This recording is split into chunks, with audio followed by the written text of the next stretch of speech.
तो ये कौन सा सेट है? Set number 37। 37 है। चलो बताओ, आज का पेपर तो आसान रहा है ना। आज सैटरडे का पेपर है, और सैटरडे का पेपर सभी बच्चों को ध्यान में रख के बनाया जाता है ना। ठीक है, क्योंकि सैटरडे में वो बच्चे भी बैठते हैं जो क्लास वाले भी हो, या जो अभी 2-3 महीने से कोचिंग ले रहे हैं, या जिनको ज़्यादा समय नहीं हुआ, तो सैटरडे वाला पेपर थोड़ा आसान रहता है। तो उम्मीद करता हूँ कि ये पेपर ठीक हुआ हो। जो पुराने लोग हैं, ठीक हुआ? सीमा कैसे हुआ, ठीक हुआ? चलो इधर आपका ठीक हुआ ना? क्या लग रहा है, उत्तराखंड में 40 में से 40 नंबर? ये कुछ ज़्यादा ही हो रहा है ना। हाँ, चलो कोई बात नहीं, ठीक है। वो दिन भी आएगा जब उत्तराखंड में 40 में से 40 नंबर आ जाएंगे, ठीक है। चलो, सबसे पहला देखो, पहला प्रश्न देखो। पहला प्रश्न है, निम्नलिखित में से रोम्बा किसकी भाषा है? क्या बताना है कि whose language is Roma among the following. ठीक है, इनमें से बताना है कि रोम्बा किसकी भाषा है। तो बताओ रोम्बा किसकी भाषा है, किसकी भाषा है? तो देखो रोम्बा है, जो जाड़ लोग हैं इनकी क्या होती है, भाषा होती है। अब ये जाड़ कौन होते हैं? तो जाड़ होते हैं भूटिया लोग। ठीक है, उत्तर काशी में निवास करने वाली जो भूटिया जनजाति होती है उसको क्या बोलते हैं, जाड़ कहा जाता है। ठीक है, तो जाड़ों की जो बोली होती है उसे क्या बोलते हैं हम, रोम्बा कहा जाता है। ठीक, भूटिया जनजाति की बात करें तो भूटिया जनजाति महान हिमालय में निवास करने वाली क्या है, एक जनजाति है। कहाँ पे निवास करती है, महान हिमालय में, राइट, महान हिमालय। और अगर मैं उत्तराखंड में आपसे पूछूं तो उत्तराखंड में महान हिमालय मुख्य रूप से किन जनपदों में फैला है? महान हिमालय का मतलब ग्रेट हिमालय, सबसे ऊंचा वाला जो हिमालय है। और वो कहाँ कहाँ है, कहाँ पर है? उत्तरकाशी, चमोली और पिथौरागढ़, मेन यहीं पर है। ठीक है, बाकी और जनपद भी है, बागेश्वर है, रुद्रप्रयाग, लेकिन कम मात्रा में। ठीक है, सबसे अधिक मात्रा में कहाँ पर है, उत्तरकाशी, चमोली एंड पिथौरागढ़ हो जाएगा। ठीक, अब उत्तरकाशी में देखो, उत्तरकाशी में रहने वाली जो भूटिया होती हैं उनको क्या कहा जाता है, तो उनको कहा जाता है जाड़ कहा जाता है। क्या कहा जाता है, जाड़ कहा जाता है। वहीं चमोली में निवास करने वाली जो भूटिया होते हैं इनको क्या कहा जाता है, इनको कहा जाता है मारछा। मारछा एंड तोलछा कहा जाता है, मारछा एंड तुलछा कहा जाता है, राइट। और वहीं पिथौरागढ़ में निवास करने वाले जो भूटिया होते हैं इन भूटियाओं को क्या कहा जाता है, तो इनको कहा जाता है शौका। क्या कहा जाता है, शौका कहा जाता है, जौहारी कहा जाता है। ठीक है, आप चौदांसी भी बोल सकते हैं। ठीक है, ये वहां पे क्या है, जगह के नाम है, और जगह के नाम के हिसाब से उस जाति का क्या रखा गया है, नाम रखा गया है। ठीक है, तो ये अलग अलग क्षेत्रों में रहने वाले क्या है, भूटियों की क्या है, उपजातियां हैं। उत्तरकाशी में जो क्षेत्र जहाँ पे भूटिया लोग निवास करते हैं, जाड़ लोग निवास करते हैं, वो कौन कौन से गांव हैं? जैसे आपने एक गांव सुना होगा जादुंग, सुना है जादुंग गांव। ऐसे आपने सुना होगा एक गांव कौन सा, नीलंग। ठीक है, ये प्रमुख रूप से क्या है, आपके भूटिया लोगों के क्या है, गांव है। कहाँ पर, उत्तरकाशी। वही अगर चमोली में बात करें तो चमोली में कौन कौन से गांव हैं? तो चमोली में आपने माणा सुना होगा, माणा गांव में भूटिया लोग रहते हैं। उसके अलावा नीति सुना होगा, राइट, मल्हारी गांव सुना होगा। ठीक है, ऐसे कई सारे गांव आपके कहाँ पे, चमोली में। और ऐसे ही पिथौरागढ़ में कहाँ पे रहते हैं, तो देखो जैसे जोहार, ठीक है, आपका ब्यासी, ब्यास घाटी जिसको बोलते हैं, ब्यास घाट जिसे बोलते हैं। ठीक है, तो इन क्षेत्रों में आपकी क्या रहती है, भूटिया जनजाति निवास करती है। भूटियों के बारे में एक और बात याद रखना कि जो भूटिया लोग होते हैं वो क्या करते हैं, ऋतु प्रवास करते हैं। क्या करते हैं, ऋतु प्रवास करते हैं। और ऋतु प्रवास का मतलब क्या है, हाँ, ऋतु प्रवास का मतलब है कि जैसे ऋतु बदलेगी वैसे ही अपने आवास भी बदल देंगे। जनरली वैसे इनका मेन घर कहाँ होता है, महान हिमालय में होता है। यानी कि महान हिमालय में रहने लायक कब होता है बताओ, गर्मियों में या सर्दियों में? गर्मियों में होता है ना, क्योंकि गर्मियों में क्या हो जाती है, वहां की बर्फ पिघल जाती है, और बर्फ पिघलने के बाद वहां पे रहने लायक स्थिति हो जाती है। ठीक है, तो मेन घर तो वैसे इनके वही हैं, कहाँ पे, जो इनके ग्रीष्मकालीन आवास होते हैं। और जो ग्रीष्मकालीन आवास होते हैं भूटियों के, इसको क्या कहा जाता है, ग्रीष्मकालीन आवास। ग्रीष्मकालीन आवास कहा जाता है। क्या कहा जाता है, मैत कहा जाता है। क्या कहा जाता है, मैत। ठीक है, यानी कि मुख्य स्थान, जैसे एक लड़की के संदर्भ में शादी होने के बाद उसका मेन वैसे घर कहाँ था, कहाँ था मेन, अपना घर कहाँ था वैसे, यही भूल गए ना, शादीशुदा लोग ही भूल गए हैं। कहाँ था घर, पता ही नहीं है। कहाँ, मायका, मायका को ही क्या बोलते हैं, मैत बोलते हैं ना। मेन घर तो ये था, हालांकि अब दूसरी जगह चले गए, लेकिन मेन क्या था, मैथ था। उसके अलावा दूसरा जो घर था, दूसरा जो घर होता है शीतकालीन घर, ठीक है। जैसे अब लड़की ससुराल चली गई ना, अब जैसे नए नए घर में गई, सब है ना, अजीब अजीब से व्यवहार हो रहा है ना, डर लग रहा है वहां पे, है ना, ऐसा लग रहा है चारों तरफ क्या है, गुंडा लोग है ना, ऐसे तो लग रहा है चारों तरफ गुंडा लोग, उधर से ससुर सास है ना, जेठ जेठानी है ना, ठीक है। तो ऐसा लगता है कि चारों ओर माहौल कैसा बन गया है, खतरनाक वाला माहौल बन गया ना, ठीक है। तो ऐसा लग रहा है चारों तरफ गुंडे फैले हैं, ऐसा लग रहा है ना। तो देखो इनके शीतकालीन आवास को क्या बोलते हैं, गुंडा कहा जाता है। तो आपको क्या लगा, मैं ऐसे बोल रहा हूँ, इनका कहा जाता है ना, इसलिए बोला था, ठीक है। हाँ ठीक, तो मैथ और गुंडा, ठीक है। तो आपको ध्यान ये रखना है कि ग्रीष्मकालीन आवास को मैथ कहा जाता है और शीतकालीन आवास को क्या कहा जाता है, गुंडा कहा जाता है, ठीक है। इतनी बात आपको क्या रखना है, याद रखनी है, ठीक। तो ये है भोटिया जनजाति के बारे में, ठीक है। चलो नेक्स्ट प्रश्न की ओर बढ़ते हैं, और अगला प्रश्न है हमारे पास, पूरा ही प्रश्न गायब हो गया, अच्छा चलो थोड़ा सा ये टाइम लेगा, हाँ चलो हो जाएगा वो अभी, ठीक, लोड ज्यादा हो गया सिस्टम पे। अब ये भी थक जाता है ना, डेली काम कर रहा है बेचारा ना, डेली काम कर रहा है, हर दिन काम कर रहा है, मंडे से लेकर सैटरडे, है ना, और हमेशा इसी पे होता है। तो उसकी भी अपनी कैपेसिटी है, तो बीच बीच में ना वो भी थोड़ा रेस्ट लेता है, भाई थोड़ा रुक जाओ, थोड़ा सा, थोड़ा मेरे को भी रेस्ट लेने दो, ठीक, बस थोड़ा लेने देते इसको रेस्ट, हाँ हो जाएगा अभी।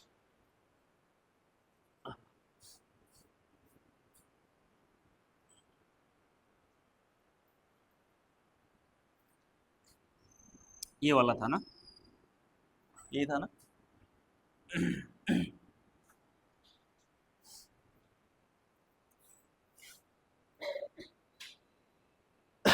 चलो आ गया। अब इसके बाद क्वेश्चन नंबर सेकंड पे चले जाते हैं, और प्रश्न संख्या 22 है, और 22वां प्रश्न है आपके सामने, where is the Central Building Research Institute located, यानी केंद्रीय भवन अनुसंधान संस्थान कहाँ स्थित है, बताओ कहाँ स्थित है, रुड़की में है। कहाँ पर स्थित है, रुड़की में, ठीक है। वैसे भी मैंने आपको बताया है कि जो भी सिविल इंजीनियरिंग से रिलेटेड जो भी संस्थान होंगे वो मैक्सिमम आपके कहाँ पे होंगे, ये सारे स्थान कहाँ होंगे, आपके रुड़की में होंगे। कभी जैसे अगर मान लो याद भी नहीं है तो तब भी इस आधार पे आप प्रश्न को सॉल्व कर सकते हैं, ठीक है। तो केंद्रीय भवन अनुसंधान जो संस्थान है ये आपका कहाँ पर है, ये आपका रुड़की में है। केंद्रीय भवन अनुसंधान की स्थापना हुई थी 1947 में, कब हुई थी, 1947 में, 1947 में।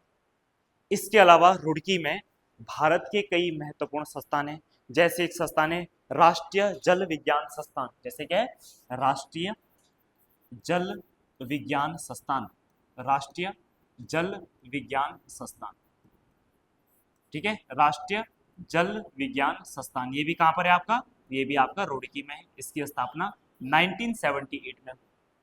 राष्ट्रीय जल विज्ञान की स्थापना कब हुई, 1978 में, और ये कहां पे है, रुड़की में है।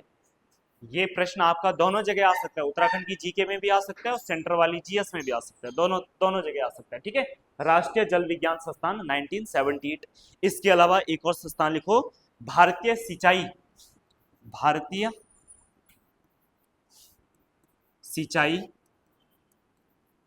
भारतीय सिंचाई अनुसंधान संस्थान, अनुसंधान संस्थान, ठीक है। और भारतीय सिंचाई अनुसंधान संस्थान की स्थापना हुई 1928 में, ठीक है, 1928 में।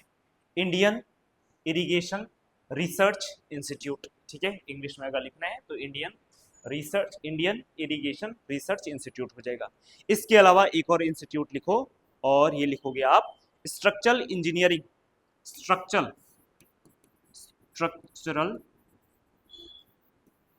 इंजीनियरिंग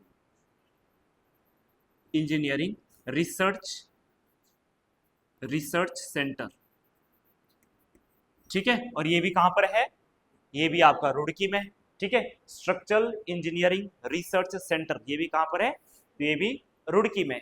इसके अलावा एक आपने सुना होगा Bengal Engineering Group, Bengal Engineering Group, Bengal Engineering Group भी आपका कहां पर है, रुड़की में है। ये सेना से संबंधित आपका क्या संस्थान है, बंगाल इंजीनियरिंग ग्रुप हो जाएगा। ठीक है, इसके अलावा एक और लिखना, उर्दू एवं फारसी एकेडमी, उर्दू एवं फारसी एकेडमी, उर्दू एवं फारसी अकादमी।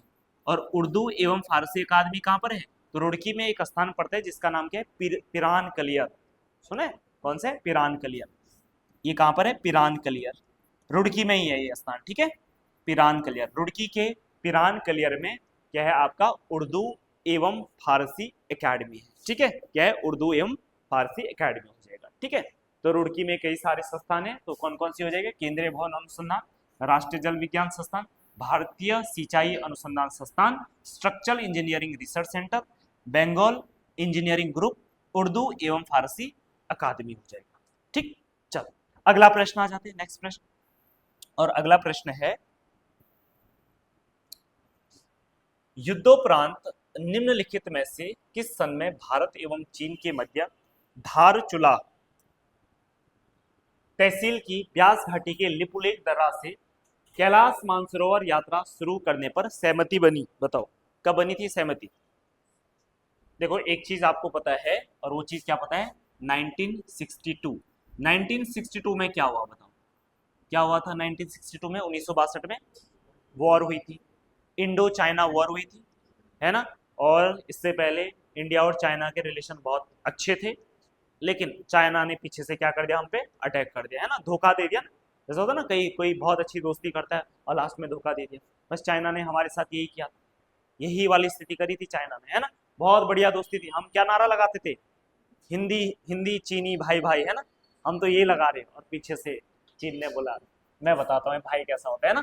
ठीक है, तो 1962 में देखो इंडो चाइना वॉर हुई, इंडो चाइना वॉर। अब देखो इससे पहले ना जो कैलाश मानसरोवर यात्रा थी ना, बहुत स्मूथ तरीके से चलती थी, और उत्तराखंड के कई स्थान से होती थी, जैसे लिपुलेख तो है ही, उसके अलावा पिथौरागढ़ में एक दो जगह और है, ऐसे ही चमोली में आपका नीति, वहां से भी मानसरोवर की यात्रा होती थी, अलग अलग क्षेत्रों से यात्रा होती थी। ठीक, अब 1962 में जब युद्ध हुआ तो उसके बाद ऑब्वियसली बात है सारे बॉर्डर क्या हो जाएंगे, ब्लॉक हो जाएंगे। ठीक है, और उसके बाद भारत और चीन के संबंध क्या हो गए, खराब हो गए, और खराब होने की वजह से ये यात्रा लगभग 20 सालों तक क्या रही, रुकी रही। फाइनली फिर से भारत और चाइना के बीच में क्या हुई, अंडरस्टैंडिंग डेवलप हुई, और 1981 में भारत और चाइना के बीच में एक सहमति बनी कि क्या कर लेते भाई, फिर से क्या कर लेते हैं, मानसरोवर यात्रा, यानी कि कैलाश मानसरोवर यात्रा को क्या कर देते हैं, चालू कर देते हैं। क्योंकि जो कैलाश यात्रा है वो हिंदुओं का क्या है, एक पवित्र स्थान है। ठीक है, एक मुख्य स्थान है। ठीक है, और उस पर क्या होनी चाहिए भाई, आने जाने के लिए क्या होनी चाहिए, सहमति होनी चाहिए। तो 1981 में फिर से क्या हुई, कैलाश मानसरोवर यात्रा क्या हुई, फिर से शुरू हुई, यात्रा क्या हुई, पुनः शुरू हुई। ठीक है, तो इसके हिसाब से कौन सा ऑप्शन सही हो जाएगा, 1981 हो जाएगा। कैलाश मानसरोवर की अगर बात करें तो जो कैलाश मानसरोवर है, तो आप मुझे बताओ, देखो अगर कोई आदमी अगर दिल्ली से आना चाहता है, कहाँ से, दिल्ली से, तो इसका रूट कैसा पड़ता है, तो वो सीधे दिल्ली से बैठेगा, किसमें, बस में बैठेगा ना, बस में ही बैठना पड़ेगा, है, साइकिल में तो नहीं आएगा उधर से, दिल्ली से आएगा तो कैसे आएगा, बस में आएगा, है ना, या अपनी कारपुर में आएगा, है ना। दिल्ली के बाद सीधे कहाँ आ जाएगा, अल्मोड़ा, अल्मोड़ा के बाद कहाँ जाएगा, कौसानी। ठीक है, दिल्ली हो गया, अल्मोड़ा हो गया, कौसानी हो गया, उसके अलावा धारचूला, डीडी हाट। ठीक है, कौन कौन से स्थान हो जाएंगे, धारचूला, ठीक है, डीडी हाट, ठीक है, उसके अलावा आपका गुंजी, और गुंजी से किधर, एक ही रास्ता है बस, अब कौन सा, लिपुलेख, और लिपुलेख से कहां आ जाएगा, कैलाश मानसरोवर। ठीक है, तो ये रूट है। ठीक है, हालांकि आपको नहीं जाने की जरूरत है, आप पता चल रहा है कि मैंने ये बताया, आप पहले दिल्ली जा रहे हैं, है ना, ऐसे मत कर लेना, आपको दिल्ली जाने की आवश्यकता नहीं, ये उनकी आवश्यकता है जो बाहर से आ रहे हैं ना, गुजरात से, राजस्थान से, मध्य प्रदेश से, या कहीं और से आ रहे हैं, नीचे की तरफ से आ रहे हैं, तो पहले दिल्ली आ जाएंगे। ठीक, अगर मान लो आपको जाना है तो आप देहरादून में सीधे क्या करिए, यहाँ से किसी भी रास्ते जा सकते हैं, आप कोटद्वार वाले रास्ते से जा सकते हैं, ऊपर वाले रास्ते से जा सकते हैं। ठीक है, और ठीक है, बाकी ट्रेन से तो जा ही सकते हैं ना। ठीक, चलो कैलाश मानसरोवर यात्रा की बात करें तो देखो कैलाश मानसरोवर के बारे में कुछ फैक्ट्स लिख देना। ये आपकी होती है जून से सितंबर के बीच में। कब होती है, जून और सितंबर में, ये यात्रा कब होती है? जून और सितंबर के बीच में होती है। कब होती है? जून और सितंबर के बीच में होती है। और जो यात्रा है किसके द्वारा आयोजित कराई जाती है? भारत सरकार के द्वारा। लेकिन भारत सरकार के अंदर किसके द्वारा है? किसके द्वारा किया जाएगा? भारत सरकार के कुमाऊं से। हाँ है, भारत सरकार के कुमाऊं से किया जाएगा। कुमाऊं मंडल कहां से किया जाएगा बताओ? तो देखो भारत सरकार, देखो जब बात, क्योंकि देखो बात क्या है? इंटरनेशनल मैटर है भाई, आप दूसरे देश की बाउंड्री के अंदर जा रहे हैं तो सीधे सीधे किसके अंडर आ जाएगा? तिब्बत के अंडर आ जाएगा। किस विभाग के अंदर आ जाएगा? अरे इंटरनेशनल रिलेशन कौन देखता है? कौन सा विभाग देखता है? फॉरेन मिनिस्ट्री, विदेश मंत्रालय। भाई हम दूसरे देश के अंदर जा रहे हैं तो इसकी परमिशन केवल और केवल कौन देगा? विदेश मंत्रालय ही देगा और कोई नहीं दे सकता है। ठीक है, टूरिज्म का कोई मतलब नहीं है यहाँ पे। ठीक है, टूरिज्म तो देश के अंदर है। ठीक है, तो देखो भारत सरकार के अंदर सबसे महत्वपूर्ण कौन सा हो जाएगा? MEA, यानी मिनिस्ट्री ऑफ एक्सटर्नल अफेयर्स हो जाएगा। ठीक है, इसके अलावा देखो अब यहाँ उत्तराखंड में मेन कौन है टूरिज्म से रिलेटेड उत्तराखंड में? हाँ, क्योंकि देखो गढ़वाल वाला क्षेत्र तो है नहीं, तो कौन सा हो जाएगा? कुमाऊं। और कुमाऊं में कौन देखता है? कुमाऊं मंडल विकास निगम, KMVN। ठीक है, कुमाऊं मंडल विकास निगम। ठीक है, कुमाऊं मंडल विकास निगम पर्यटन विभाग के अंदर ही आ जाएगा। ठीक है, उसके अलावा देखो अब क्योंकि बात सिक्योरिटी भी तो है, आप दूसरे देश में जा रहे हैं तो भाई आपको सिक्योरिटी भी तो चाहिए, सिक्योरिटी मैनेजमेंट भी तो होना चाहिए। अगर बहुत सारे लोग यात्रा पे जा रहे हैं तो उनकी सिक्योरिटी का भी क्या होना चाहिए? पुख्ता इंतजाम होना चाहिए। तो बताओ सिक्योरिटी कौन देखेगा? कौन देखेगी सिक्योरिटी? है कौन देखेगी? है डिफेंस वाले देखेंगे। पर कौन? डिफेंस में भी तो बहुत सारे आते हैं। देखो डिफेंस में देखेगी कौन? ITBP। कौन देखेगी? ITBP। ITBP क्यों? क्योंकि भाई चाइना बॉर्डर पे कौन रहती है? ITBP रहती है। ठीक है, तो इसलिए सिक्योरिटी का जिम्मा किसके पास हो जाएगा? ITBP। तो ध्यान रखना, ministry of external affairs, Kumaon Mandal Vikas Nigam और ITBP के द्वारा इस यात्रा को क्या किया जाता है? आयोजित किया जाता है। क्लियर हुई इतनी बात? ठीक है, अगर इतनी बात क्लियर है तो थोड़ा एक दो चीजें और देख लेते हैं। जैसे ठीक है, पहली बात, जैसे आप यहां से ऊपर जाओगे, ठीक है, जैसे आप लिपु लेक से आगे गए और आप पहुंच गए कहां? मानसरोवर। कहां पहुंच गए? मानसरोवर पहुंच गए। मानसरोवर झील की जो ऊंचाई है वो लगभग 4600 मीटर। कितनी है? इतनी ऊंचाई पर स्थित है आपका मानसरोवर झील। कितनी? 4600 मीटर की ऊंचाई पर स्थित है। ठीक, चलो अब देखो जैसे आपकी झील आ जाएगी, ठीक है, पहले झील आएगी, झील के बाद क्या आएगा आपका? कौन सा आएगा? कैलाश पर्वत आएगा, है ना? मेन तो कैलाश पर्वत ही है। ठीक है, कैलाश पर्वत। अब झील से कैलाश पर्वत की जो दूरी है वो कितनी है? ये है 32 किलोमीटर। कितनी है? 32 किलोमीटर कैलाश पर्वत। ठीक है, और ये कैलाश पर्वत कैसा है? किसकी भांति है? शिवलिंग की भांति है। कैसा है? शिवलिंग की भांति। ठीक है, अब देखो ये कैलाश पर्वत है, तो कैलाश पर्वत अगर शिवलिंग की भांति होगा तो कैसा होगा? गोल होगा, नहीं होगा? गोल टाइप में। तो लोग क्या करते हैं, कई लोग इसकी क्या करते हैं? परिक्रमा करते हैं। ठीक है, और इसकी जो परिक्रमा पथ है, कैलाश पर्वत का जो परिक्रमा पथ है, ये कितने किलोमीटर का है? तो ये है भाई कितना? 51 किलोमीटर का। कितना? 51 किलोमीटर का क्या है? परिक्रमा पथ है। ठीक है, चलो, तो 51 किलोमीटर जाना भी अपने आप में क्या है? बहुत बड़ी बात है ना। ठीक है, अब कोई ये तो नहीं सोचा कोई नहीं गाड़ी में चले जाएंगे, है ना, आराम से कार में, है ना, चारों तरफ पर्वत के चारों तरफ घूम लेंगे, पर वहां गाड़ी भी तो नहीं जाती, मेन समस्या तो ये। ठीक है, चलो, तो देखो मानसरोवर 4600 मीटर। अब कैलाश पर्वत पे जो सबसे ऊंची चोटी है उस चोटी को बोलते हैं ओल्मा पास। क्या कहा जाता है? तो यहाँ पे लिखना सबसे ऊंची चोटी कैलाश पर्वत में, सबसे ऊंची चोटी, जो सबसे ऊंची जो चोटी है, ठीक है, वो कौन सा है?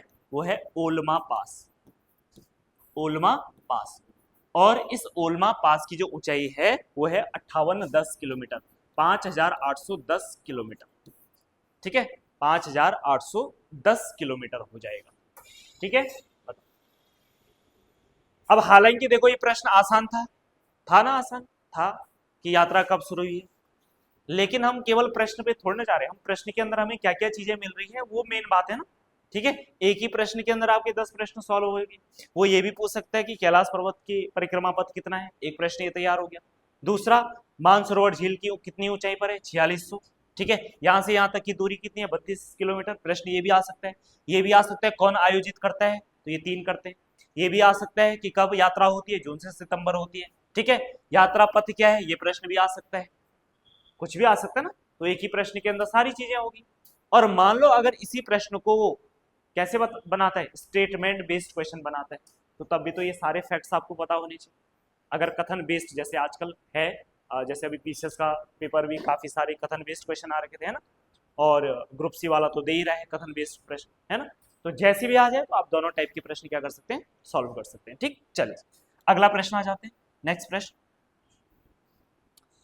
संस्कृत उत्तराखंड राज्य की द्वितीय राजकीय भाषा कब बनी। मैंने जानबूझ के दिया क्योंकि पिछले पेपर में इसी से रिलेटेड मैंने एक और सवाल दिया था। बताओ क्या सवाल था वो, है क्या था, किसे याद ना, तो परसों ही तो पढ़ा, पढ़ते 200 साल पहले तो याद रहता भी, परसों पढ़ी हुई बात याद नहीं रखते हम, है ना।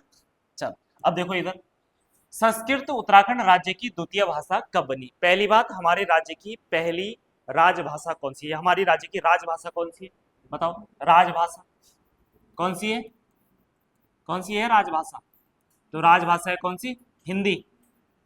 ठीक है, राजभाषा का मतलब है कि जो सरकारी क्या होते हैं आपके कामकाज होते हैं, वो किस भाषा में होते हैं, हिंदी भाषा में होते हैं। ठीक है, वही सरकार ने क्या किया है कि जनवरी 2010 में, जनवरी 2010 में क्या किया, संस्कृत को द्वितीय भाषा का क्या दिया है, दर्जा दिया है।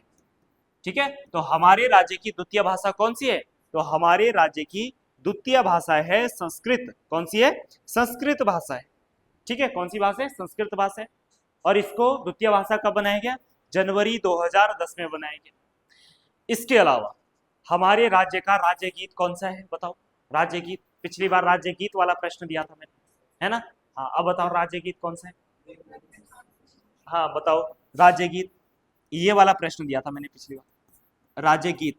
तो राज्य गीत बताओ, उत्तराखंड देवभूमि, आगे हाँ किसकी भूमि, मातृभूमि, फिर हाँ शत शत,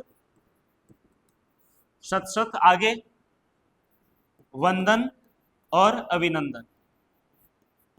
ठीक है, यही है हमारे राज्य का राज्य गीत। और जो राज्य का जो राज्य गीत है, ये किसके द्वारा लिखा गया, तो ये लिखा गया था किसके द्वारा, हेमंत बिष्ट के द्वारा। किसके द्वारा लिखा गया, हेमंत बिष्ट के द्वारा। और इसको राज्य गीत कब घोषित किया गया, कब घोषित किया गया, 6 फरवरी 2016। ठीक है, 6 फरवरी 2016 को इसको क्या किया गया, राज्य गीत घोषित किया गया। ठीक है, और देखो राज्य गीत सेलेक्ट करने के लिए राज्य सरकार के द्वारा समिति भी बैठाई गई थी, और उस समिति की अध्यक्षता कौन कर रहे थे, समिति के अध्यक्ष कौन थे, राज्य गीत से संबंधित जो समिति थे, उस समिति के अध्यक्ष कौन थे, हाँ उस समिति के अध्यक्ष थे लक्ष्मण सिंह, लक्ष्मण सिंह बटोही, लक्ष्मण सिंह बटोही। ठीक है, कौन थे, लक्ष्मण सिंह बटोही जी। ठीक, और ये गीत किसने गाया था, अब कोई गाएगा भी तो है ना, जिस जो आवाज देगा। अब कौन है उत्तराखंड की असली मेन है, मेन कौन है, जो अच्छे गायक है, नरेंद्र सिंह नेगी। ठीक है, और दूसरी कौन है, अनुराधा निराला हो जाएगी। ठीक है, अनुराधा निराला। हाँ अरे वो पिछली बार पौंड रियाल बोला था ना, वो तो सेंटर वाली, सेंटर मतलब हिंदी वाली है वो। ठीक है, पौंड रियाल। ठीक है, अनुराधा निराला। तो नरेंद्र सिंह नेगी और अनुराधा निराला ने इस राज्य गीत को क्या किया है, अपनी आवाज दी है। ठीक है, तो राज्य गीत से अगर कोई भी प्रश्न बनेगा, इन्हीं में से कोई एक बनेगा, इससे बाहर कुछ नहीं बनेगा। ठीक है, ये ध्यान रखना। इसके अलावा देखो बात करें तो हमारे राज्य का राज्य वाद्य यंत्र क्या है, राज्य वाद्य यंत्र, तो ये क्या है, ढोल। ठीक है, क्या है, ढोल। और इसको राज्य वाद्य यंत्र कब बनाया गया, 2015 में बनाया गया। कब बनाया गया, 2015 में। ठीक है, किस समिति की सिफारिश पर, भंडारी समिति की सिफारिश पे बनाया गया। किसकी सिफारिश पे, भंडारी समिति की सिफारिश पे ढोल को राज्य वाद्य यंत्र बनाया गया। ठीक है, ऐसा नहीं कि कभी भी सरकार आ रही तो सीधे कर लिया ढोल बना, नहीं भाई, एक समिति बिठाई जाती है हर काम के लिए ना, तब जाके उस चीज को क्या किया जाता है, एग्जीक्यूट किया जाता है। चलो अगला प्रश्न है, और प्रश्न संख्या 25, choose the correct code regarding reservation given to different classes in Uttarakhand state. तो हमें रिजर्वेशन के बारे में बताना है कि किस को कितना रिजर्वेशन दिया गया है। तो सबसे पहले आप मुझे बताओ कि हमारे राज्य में शेड्यूल्ड कास्ट है जिसको हम एससी बोलते हैं, एससी को कितने प्रतिशत का आरक्षण दिया गया है, कितना प्रतिशत का, 19% का आरक्षण दिया गया है। कितना दिया गया है, 19%, 19%। ठीक है, उसके अलावा जो शेड्यूल्ड ट्राइब्स है, शेड्यूल्ड ट्राइब यानी एसटी, एसटी को कितना दिया गया है, 4% का क्या दिया गया है, आरक्षण दिया गया है। वहीं अगर बात करें अदर बैकवर्ड क्लासेस यानी अन्य पिछड़ा वर्ग, इसको कितना दिया गया है, 14%, यानी कि ये भी ठीक मिलान हो रखा है ना। और इसके अलावा एक्स सर्विसमैन को 5%, देखो इसका 5 हो जाएगा।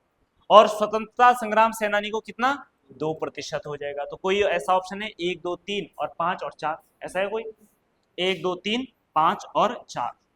ठीक है, चलो जी, तो ये आपका क्या हो जाएगा, आरक्षण हो जाएगा। ठीक, नेक्स्ट प्रश्न की बात करते हैं। तो अगला प्रश्न है, उत्तराखंड उच्च न्यायालय में अभी तक सबसे अधिक तथा सबसे कम समय तक रहने वाले मुख्य न्यायाधीश कौन थे। चलो बताओ जरा, कौन थे, हैं कौन थे, जरा बताओ।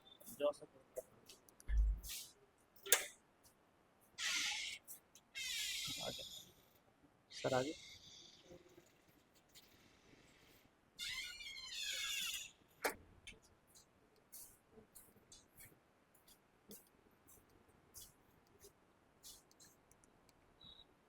चलो बताओ, इस प्रश्न का आंसर बताओ। चलो क्या होगा, सी आंसर होगा, है ना।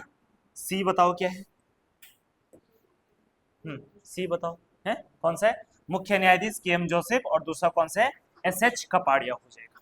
ठीक है, देखो मुख्य न्यायाधीश से संबंधित कई बार आपसे प्रश्न पूछे जाते हैं और हमें इनका क्रम भी याद होना चाहिए, है ना, कि पहले नंबर पे कौन थे, दूसरे नंबर पे कौन थे, तीसरे नंबर पे कौन थे। तो देखो उच्च न्यायालय की बात करें तो हमारे राज्य के जो पहले फर्स्ट जो चीफ जस्टिस थे यानी कि मुख्य न्यायाधीश थे, उनका नाम क्या था, उनका नाम क्या था, अशोक अविंद्र देसाई। हमारे राज्य के जो पहले मुख्य न्यायाधीश थे उनका नाम था अशोक अविंद्र देसाई, अशोक अविंद्र देसाई जी थे। ठीक है, और ध्यान रखना ये पहले मुख्य न्यायाधीश बनने से पहले इनको केवल कार्यवाहक मुख्य न्यायाधीश बनाया गया था, है ना। एक बार ऐसा सोचा गया था कि जब तक उत्तराखंड, जैसे हमारा राज्य बना ना, कब बना था हमारा राज्य, 9 नवंबर 2000 को बना। अब जैसे राज्य बना तो भाई हाई कोर्ट भी बनेगा उसी दिन, हाई कोर्ट बन गया तो एकदम से आपको क्या चाहिए, चीफ जस्टिस चाहिए। तो फिलहाल काम चलाने के लिए ना इनको लाया गया था, अशोक अविंद्र देसाई को। फिलहाल जब तक मेन वाला नहीं आ जाता तब तक आप क्या करो, कार्यवाहक मुख्य न्यायाधीश की भूमिका में अपना कार्य करो। 1 महीने जैसे रहे तो फिर सरकार ने सोचा कि एक काम करो, अब आप ही रहो कंटिन्यू, है ना। ठीक है, तो पहले 1 महीने तक ये कार्यवाहक रहे और लगभग दिसंबर में ये मुख्य न्यायाधीश बन गए। ठीक है, तो अगर आपसे प्रश्न आए कि राज्य के पहले कार्यवाहक न्यायाधीश मुख्य न्यायाधीश तो कौन होंगे, अशोक अविंद्र देसाई। और सिंपल प्रश्न अगर ऐसा भी है कि हमारे राज्य का प्रथम मुख्य न्यायाधीश, तो भी कौन होंगे, आंसर आपके अशोक अविंद्र देसाई जी हो जाएंगे। ठीक है, तो पहले ये थे। दूसरे कौन थे, तो दूसरे थे आपके एस एच कपाड़िया। कौन थे, एस एच कपाड़िया। और एस एच कपाड़िया जैसे ही ये क्या बने, मुख्य न्यायाधीश बने, तो इसके 2-3 महीने के बाद ही क्या हो गया, इनका ट्रांसफर हो गया। और कहाँ हुआ, सुप्रीम कोर्ट में हो गया, है ना। तो फिर ये यहाँ से चले गए। तो इनका कार्यकाल मुश्किल से 2-3 महीने, 4 महीने का ही था। तो सबसे कम कार्यकाल इन्हीं का रहा। ठीक है, एस एच कपाड़िया के बाद अगले जो व्यक्ति हैं उनका नाम क्या है, तो उनका नाम है विकास सिरपुरकर। उनका नाम क्या है, विकास सिरपुरकर। ठीक है, तीसरे कौन से थे, विकास सिरपुरकर। साथ में लिखते भी जाओ रे, सिरपुरकर, तभी तो याद होगा, बिना लिखे हुए थोड़ा ना हो गया। ठीक है, विकास सिरपुरकर हो जाएगा। विकास सिरपुर के बाद अगले आदमी थे आपकी कौन, एस जोसेफ। उनका नाम क्या था, एस जोसेफ। ठीक है, एस जोसेफ हो जाएगा। एस जोसेफ के बाद अगला आदमी है राजीव गुप्ता। कौन है, राजीव गुप्ता। तो कितने नंबर के होंगे राजीव गुप्ता, 5वें नंबर के चीफ जस्टिस हो जाएंगे। 6ठे नंबर के आपके कौन से, विनोद गुप्ता। कौन है, विनोद गुप्ता। और विनोद गुप्ता के बाद 7वें नंबर के कौन है, जगदीश सिंह केयर। जगदीश सिंह केयर या जेएस केयर भी बोलते हैं इनको, ठीक है। और ध्यान रखना ये बड़े इंपॉर्टेंट जज हैं 7वें नंबर के। इंपॉर्टेंट क्यों है, क्योंकि इनका भी ट्रांसफर कहां हो जाता है, सुप्रीम कोर्ट में हो जाता है। और ये बाद में 2014 में भारत के 44वें चीफ जस्टिस बनते हैं। तो एस.एच. कपाड़िया और जगदीश सिंह केयर को तो बिल्कुल भी नहीं भूलना है, क्योंकि बाद में सुप्रीम कोर्ट के क्या बनते हैं, चीफ जस्टिस बनते हैं सुप्रीम कोर्ट के, ठीक है। चलो ये 10वें बने थे और ये कौन से बने आपके, 14वें नंबर के, 14वें नहीं 44 नंबर के, ठीक है। चलो उसके बाद देखो 8वें नंबर पे अगले जो चीफ जस्टिस बनते हैं उत्तराखंड के, उनका नाम क्या था, तो उनका नाम था वारी घोष। उनका नाम क्या था, वारी घोष, ठीक। उसके बाद 9वें नंबर के चीफ जस्टिस, इनका नाम क्या है, के.एम. जोसेफ। और ये उत्तराखंड के सबसे अधिक समय तक चीफ जस्टिस रहने वाले क्या हैं, आपके जज, ठीक है। लगभग ये 4 साल तक उत्तराखंड के क्या रहे, चीफ जस्टिस रहे, 2014 से लेकर के 2018 तक। के.एम. जोसेफ के बाद अगले आदमी है राघवेंद्र चौधरी। राघवेंद्र चौधरी नहीं, राघवेंद्र चौहान। राघवेंद्र चौहान 10वें नंबर के हो जाएंगे, राघवेंद्र चौहान। राघवेंद्र चौहान के बाद अगले हैं आपके कौन से, विपिन सांघी। 11वें नंबर की विपिन सांघी, ठीक है। और विपिन सांघी के बाद कौन है, कौन है, ऋतु बहाड़ी। ऋतु बहाड़ी हो जाएगा या बहारी, ठीक है। और अभी वर्तमान में कौन है, कौन है, हाँ एन नरेंद्र, ठीक है। तो कौन हो जाएंगे आपके, एन नहीं जी रे, जी नरेंद्र, गुहानाथन नरेंद्र हो जाएगा, ठीक है। तो जी नरेंद्र वर्तमान में क्या है, उत्तराखंड के मुख्य न्यायाधीश है। इसके अलावा देखो ऋतु बहारी के बारे में क्या याद रखोगे, ये हमारे उत्तराखंड की पहली क्या है, मुख्य पहली महिला मुख्य न्यायाधीश हो जाएगी उत्तराखंड की, ठीक है। चलो तो यहां तक बताओ कोई दिक्कत है, चलो तो ये उत्तराखंड की क्या है, आपके चीफ जस्टिस हो जाएंगे। नेक्स्ट प्रश्न की अगर बात करें तो अगला प्रश्न है, गढ़वाल एंशिएंट एंड मॉडर्न पुस्तक किसके द्वारा लिखी गई। गढ़वाल एंशिएंट एंड मॉडर्न नामक पुस्तक किसके द्वारा लिखी गई, किसके द्वारा लिखी गई, किसके द्वारा, पाती राम के द्वारा लिखी गई। किसके द्वारा लिखी गई है, पाती राम के द्वारा लिखी गई है, ठीक है। और यहाँ पे जो है गढ़वाल के इतिहास के बारे में क्या मिलती है, आपको जानकारी मिलती। अगला प्रश्न है, महाभारत में उत्तराखंड का वर्णन किस रूप में किया गया, यानी कि महाभारत में उत्तराखंड के लिए किस शब्द का प्रयोग किया गया है, तो उत्तर कुरु शब्द का प्रयोग किया गया है। किस शब्द का प्रयोग किया गया, उत्तर कुरु शब्द का प्रयोग किया गया है, ठीक है। अलग अलग ग्रंथों में उत्तराखंड को अलग अलग नामों से क्या किया गया है, संबोधित किया गया है। जैसे हमारे पास एक वेद है और ये सबसे प्राचीन वेद है जिसका नाम क्या है, ऋग्वेद। ऋग्वेद में उत्तराखंड की भूमि को क्या कहा गया है, देवभूमि कहा गया है। क्या कहा गया है, देवभूमि कहा गया है, देवभूमि कहा गया है। इसीलिए तो उत्तराखंड को देवभूमि कहते हैं। आपको क्या लगा, मंदिर है तो इसलिए, मंदिर तो साउथ में कम मंदिर है, साउथ में नहीं है, मैं मंदिर नहीं ना क्यों बोले, अच्छा नहीं है, ठीक है ना, ठीक। तो साउथ में बहुत सारे मंदिर है तो वहां तो नहीं बोलते हैं, हिमाचल प्रदेश में खूब सारे मंदिर मिल जाएंगे, वहां तो नहीं बोलते, ठीक है। क्यों बोलते हैं भाई, क्योंकि ऋग्वेद में उत्तराखंड की भूमि को क्या कहा गया है, देवभूमि कहा गया है। इसके अलावा देवभूमि के अलावा इस भूमि को क्या कहा गया है, मनीषियों की भूमि कहा गया, मनीषियों की भूमि कहा गया, ठीक है, मनीषियों की भूमि कहा गया, ठीक। चलो इसके अलावा देखो पुराणों में भी उत्तराखंड को अलग अलग नामों से पुकारा गया है। जैसे जैसे पुराणों में क्या कहा गया है, पुराणों में जो आपका उत्तराखंड यानी जो केदारखंड यानी कि जो गढ़वाल और कुमाऊं है, इसके संयुक्त क्षेत्र को क्या कहा गया है, जैसे ब्रह्मपुर कहा गया है। इसके अलावा यहाँ पे पहले खस लोग रहते थे तो इसलिए क्या कहा गया है, खसदेश भी कहा गया है। क्या कहा गया है, खसदेश भी कहा गया है। तो ब्रह्मपुर हो जाएगा, खसदेश हो जाएगा। इसके अलावा आपका और क्या हो जाएगा, इलावत, ठीक है, एक और लिख देना इलावत, इलावर्त, ठीक है, इलावर्त हो जाएगा। इसके अलावा एक और लिखा है उत्तरखंड, क्या लिखा है, उत्तरखंड। देखो यहाँ के लिए उत्तरखंड शब्द का भी प्रयोग किया गया है, तो इसीलिए तो यहाँ का नाम क्या रखा गया है, उत्तराखंड, है ना, ठीक है, क्या रखा गया, उत्तराखंड। हमने फिर तो ना, तो उन्होंने अलग कर रखा था ना, तो हमने एक साथ मिला दिया। तो पहले ये संधि विच्छेद हो रखा था, हमने संधि कर दी, ठीक है, उत्तर और खंड में, तो क्या हो गया आपका उत्तराखंड। तो यहीं से हमने ये नाम ले रखा है जो हमारा उत्तराखंड का नाम है, ठीक है। चलो, तो पुराणों में ब्रह्मपुर, खसदेश, इलावट और उत्तरखंड हो जाएगा, ठीक है। चलो जी। इसके अलावा बौद्ध साहित्यों में क्या कहा गया है? बौद्ध साहित्यों में उत्तराखंड को क्या कहा गया है? हिमवंत शब्द का प्रयोग किया गया है। किसका प्रयोग किया गया है? हिमवंत शब्द का प्रयोग किया गया।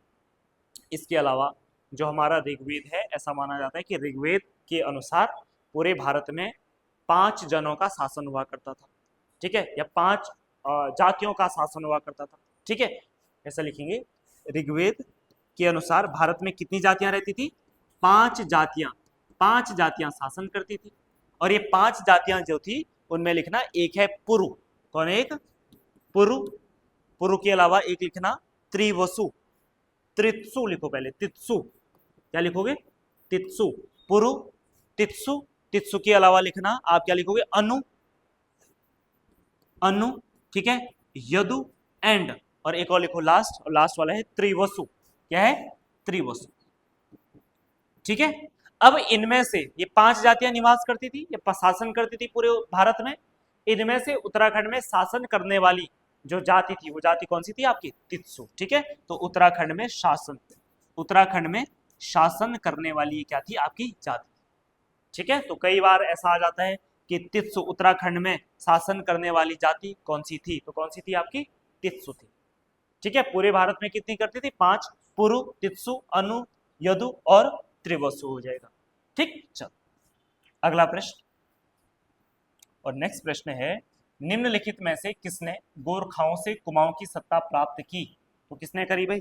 गोरखाओं से कुमाऊं की सत्ता प्राप्त किसने की? बताओ, किसने प्राप्त करी है? किसने करी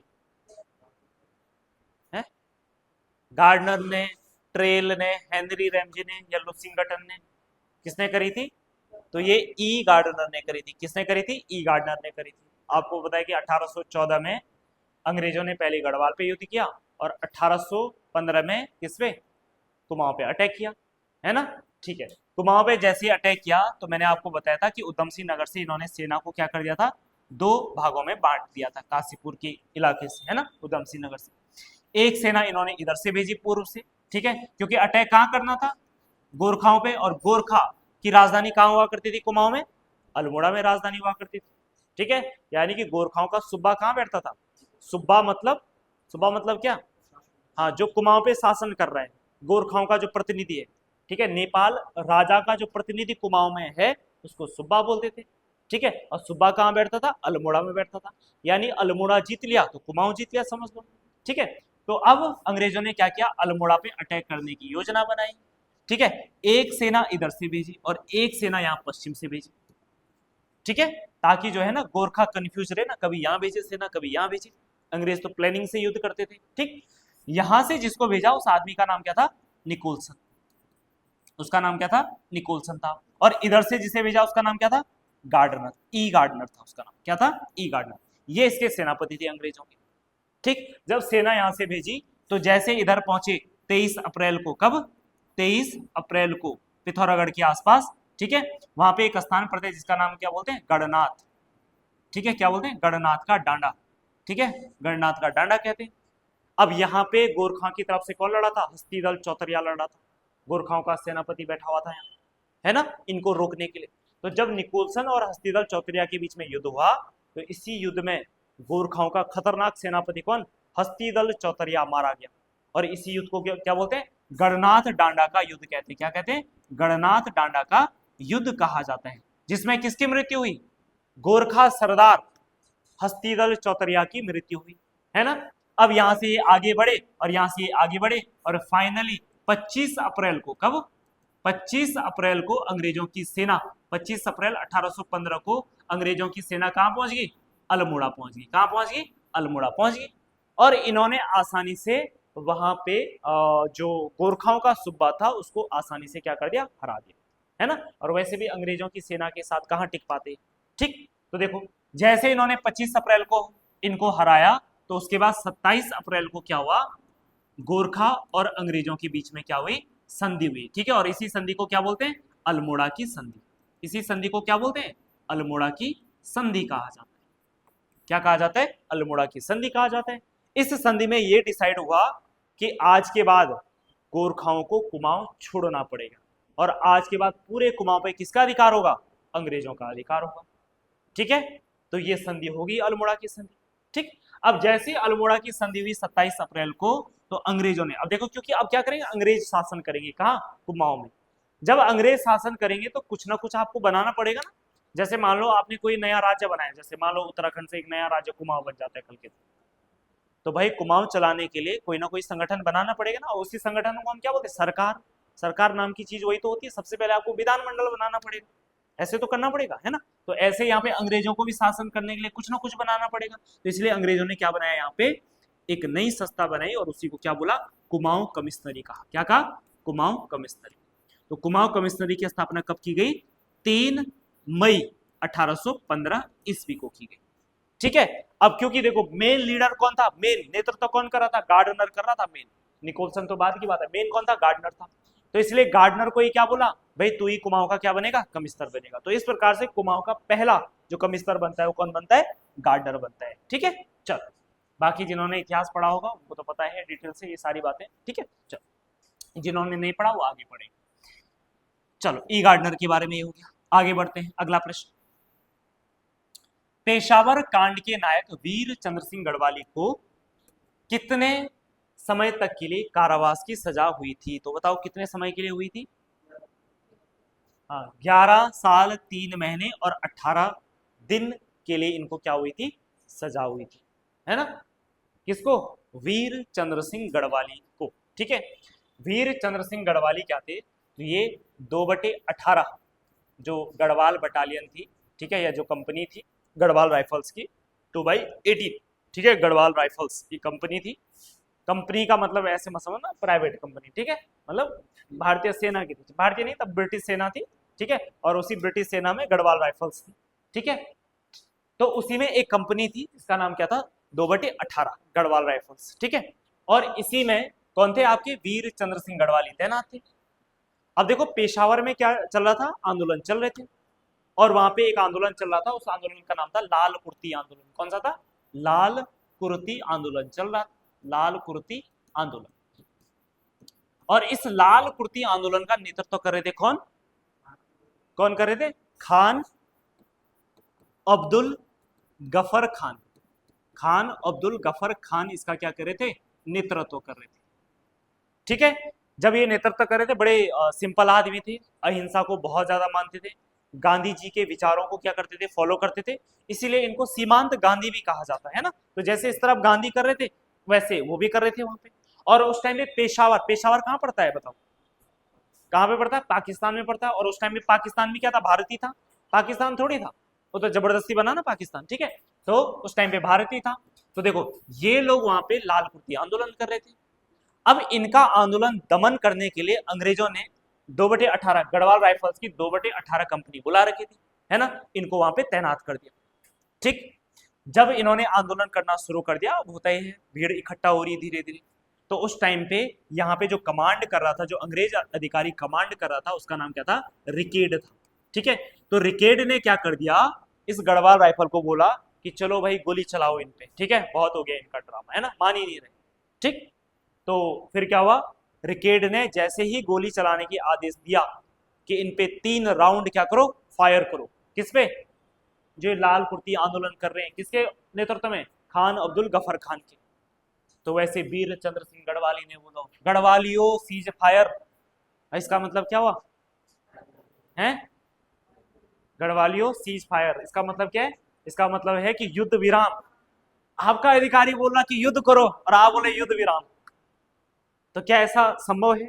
और स्पेशली सेना में आज भी संभव नहीं है, सेना में आज भी संभव नहीं है। आपका अधिकारी आपको कुछ भी बोला ना, आपको करना पड़ेगा, है ना। उसने बोला यहाँ से छलांग लगा तो लगानी पड़ेगी, ना नहीं बोल सकता आप, मैं क्यों लगाऊं ऐसा नहीं बोल सकते ना, उसने बोला है तो करना पड़ेगा। ये व्यवस्था आज भी है, वो इसलिए है ताकि डिसिप्लिन रहे ना। नहीं तो अगर कल के दिन, अब जैसे सिविल में होता है, सिविलियन में कोई भी अपना अधिकारी को कुछ भी बोल देता ना, है ना, मैं नहीं कर रहा हूँ, सीधा ऐसा हो जाता है, मैं नहीं कर रहा, लेकिन आर्मी में नहीं बोल सकते ना, मिलिट्री में नहीं बोल सकते। मिलिट्री में बोलेंगे तो सारी व्यवस्था गड़बड़ा जाएगी फिर तो, है ना। तो आज भी व्यवस्था है कि आप अपने अधिकारी के अगेंस्ट नहीं जा सकते भाई, जो जो बोलेगा वो आपको करना पड़ेगा। और सोचो उस टाइम तो हम गुलाम थे, हमारे ऊपर अधिकारी कौन बैठे हैं, जिनके हम गुलाम हैं, तो क्या उनको संभव है बोलना? सोचो उसके बाद क्या सजा हो सकती है।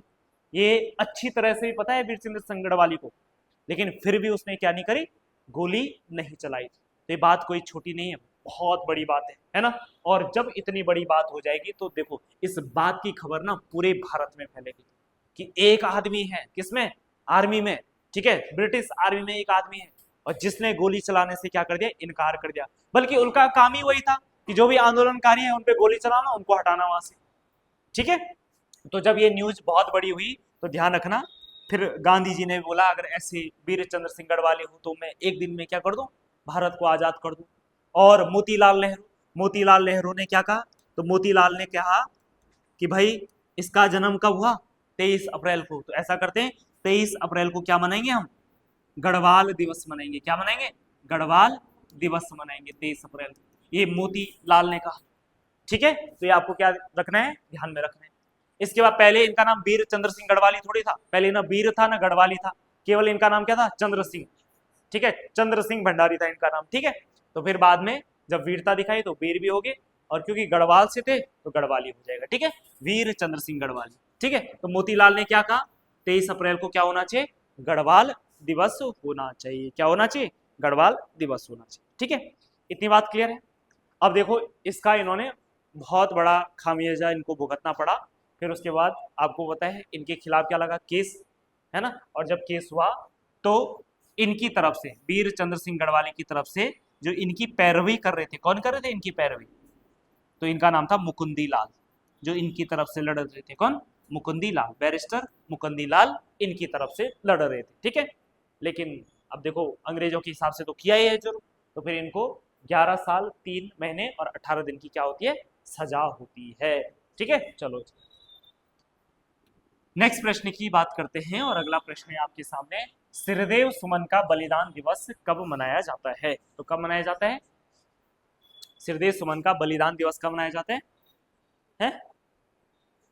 कब मनाया जाता है, 24 जुलाई या 25 जुलाई को मनाया जाता है, बताओ, है 25 जुलाई को।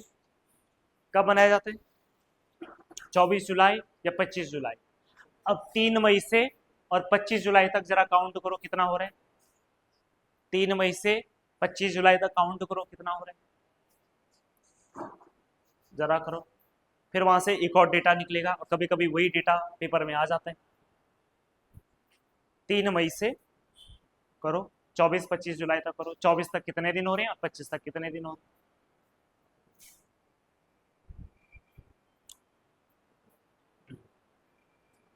हाँ, थोड़ा रीजनिंग रीजनिंग अच्छी हो जाएगी आप लोग में, है ना।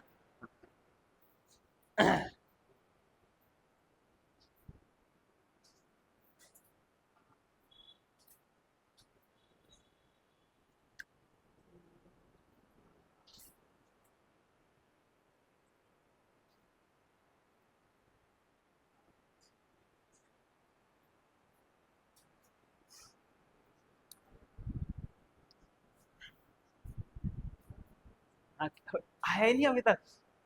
ये कौन सी, मैं मुझे लग रहा कैलकुलस दे दी मैंने आपको, मैथ्स की है।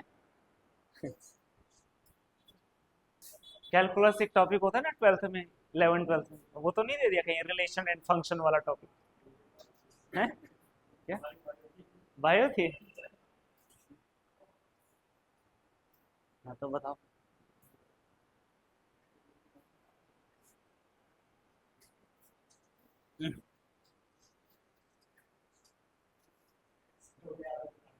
बताओ कितने दिन के लिए, कितने दिन हुए, 84 दिन, कितने दिन हुए, 84 दिन, 84 डेज, कितने हुए, 84 दिन। इन्होंने 84 दिन तक क्या करी थी, भूख हड़ताल करी थी। कितने दिन तक करी थी, 84 दिन तक भूख हड़ताल करी थी, ठीक है। तो ध्यान रखना, देखो टिहरी में क्या होता है कि 23 जनवरी 1939 को, ठीक है, 23 जनवरी 1939, 23 जनवरी 1939 को क्या होता है कि एक नए संगठन की स्थापना होती है जिसका नाम है टिहरी राज्य प्रजामंडल, टिहरी राज्य प्रजामंडल, टिहरी राज्य प्रजामंडल की क्या होती है, स्थापना होती है। और इसकी स्थापना क्यों की गई थी, क्योंकि टिहरी और जो उत्तरकाशी वाला क्षेत्र था यहाँ पे राजा का शासन हुआ करता था।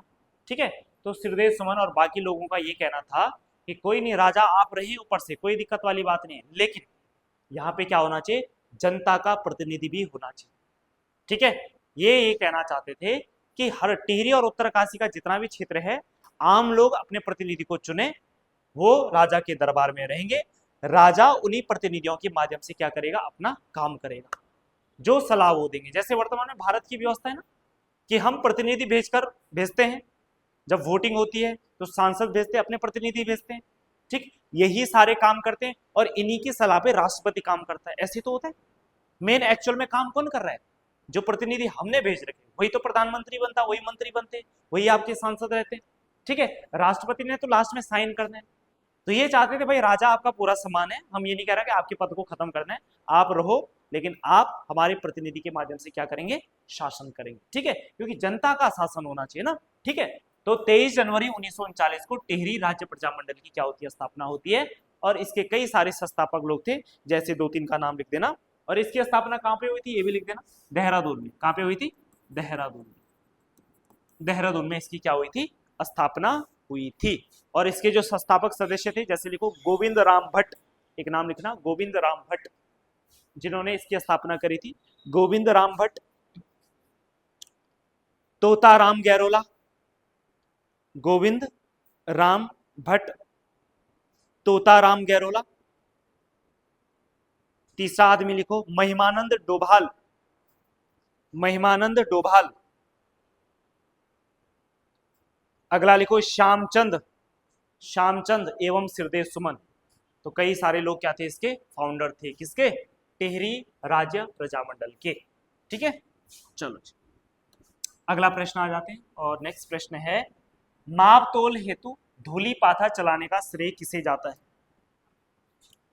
तो धूली पाथा किसने चलाया था, तो धूली पाथा चलाया था किसने, अजयपाल ने चलाया था। किसने, अजयपाल। अजयपाल परमार वंश का शक्तिशाली राजा हुआ है, और पूरे गढ़वाल का एकीकरण किसने किया था, अजयपाल ने किया था। पूरे गढ़वाल में कितने गढ़ हुआ करते थे, 52 गढ़ हुआ करते थे। कितने गढ़ हुआ करते थे, 52 गढ़। अच्छा, ये तो सभी ने सुना होगा, कितने गढ़ हैं उत्तराखंड में, 52 गढ़, है ना। नहीं सुना है तो नरेंद्र सिंह नेगी का गाना सुने हैं, वीर गढ़ों को देश 52 गढ़ों को देश, सुना है ना। हाँ, तो 52 गढ़ का मतलब है कि हमारे गढ़वाल क्षेत्र में ऐसे छोटे छोटे 52 राजा रहते थे। ठीक है, छोटे छोटे राजा, मतलब हाइट में नहीं बोल रहा, क्षेत्र में बोल रहा है ना, छोटे छोटे ऐसे क्या है, 52 क्षेत्र बटे हुए थे। जैसे आज गढ़वाल में आपको कितने जनपद दिखते हैं, गढ़वाल में 13 जनपद है, 7 जनपद है ना, 13 कब से हो गए, हाँ, गढ़वाल में 7 जनपद है ना। तो ऐसे मान के चलिए, ऐसे उस टाइम पे 52 राज्य हुआ करते, 52 क्या थे, अलग अलग क्षेत्र थे, और हर क्षेत्र पे अलग अलग राजा का क्या हुआ करता था, शासन हुआ करता था। इन्हीं को 52 गढ़ का। जब अजयपाल आया तो अजयपाल ने धीरे धीरे एक एक गढ़ को जीतना प्रारंभ किया। वैसे अजयपाल मूल रूप से किस गढ़ का राजा था, तो अजयपाल था मूल रूप से किस गढ़ का, चांदपुर गढ़ का राजा था, चांदपुर गढ़ का राजा था। धीरे धीरे इसने आसपास के गढ़ों को जीतना शुरू किया, और जब इसने आसपास के गढ़ों को जीतना शुरू किया तो धीरे धीरे और शक्तिशाली होता गया, और जब शक्तिशाली होता गया तो धीरे धीरे इसने उत्तराखंड गढ़वाल के सारे गढ़ जीत लिए, 52 गढ़। लेकिन एक गढ़ पे पेच फंस गया था ना, कौन सा, उफ्फूगढ़। टिहरी में एक गढ़ हुआ करता था जिसका नाम क्या था, उफ्फूगढ़, और इसी उफ्फूगढ़ का राजा हुआ करता था कौन, कफ्फू चौहान। कौन हुआ करता था, कफ्फू चौहान। ठीक है, तो फाइनली इसने उफ्फूगढ़ को भी जीत लिया, और यही उफ्फूगढ़ का जो युद्ध था, ये इसके जीवन का क्या था, अंतिम युद्ध था। क्या था, अंतिम युद्ध था। ठीक, उफ्फूगढ़ को जीत लिया तो सारे 52 गढ़ इसने क्या कर दिए थे, जीत लिया।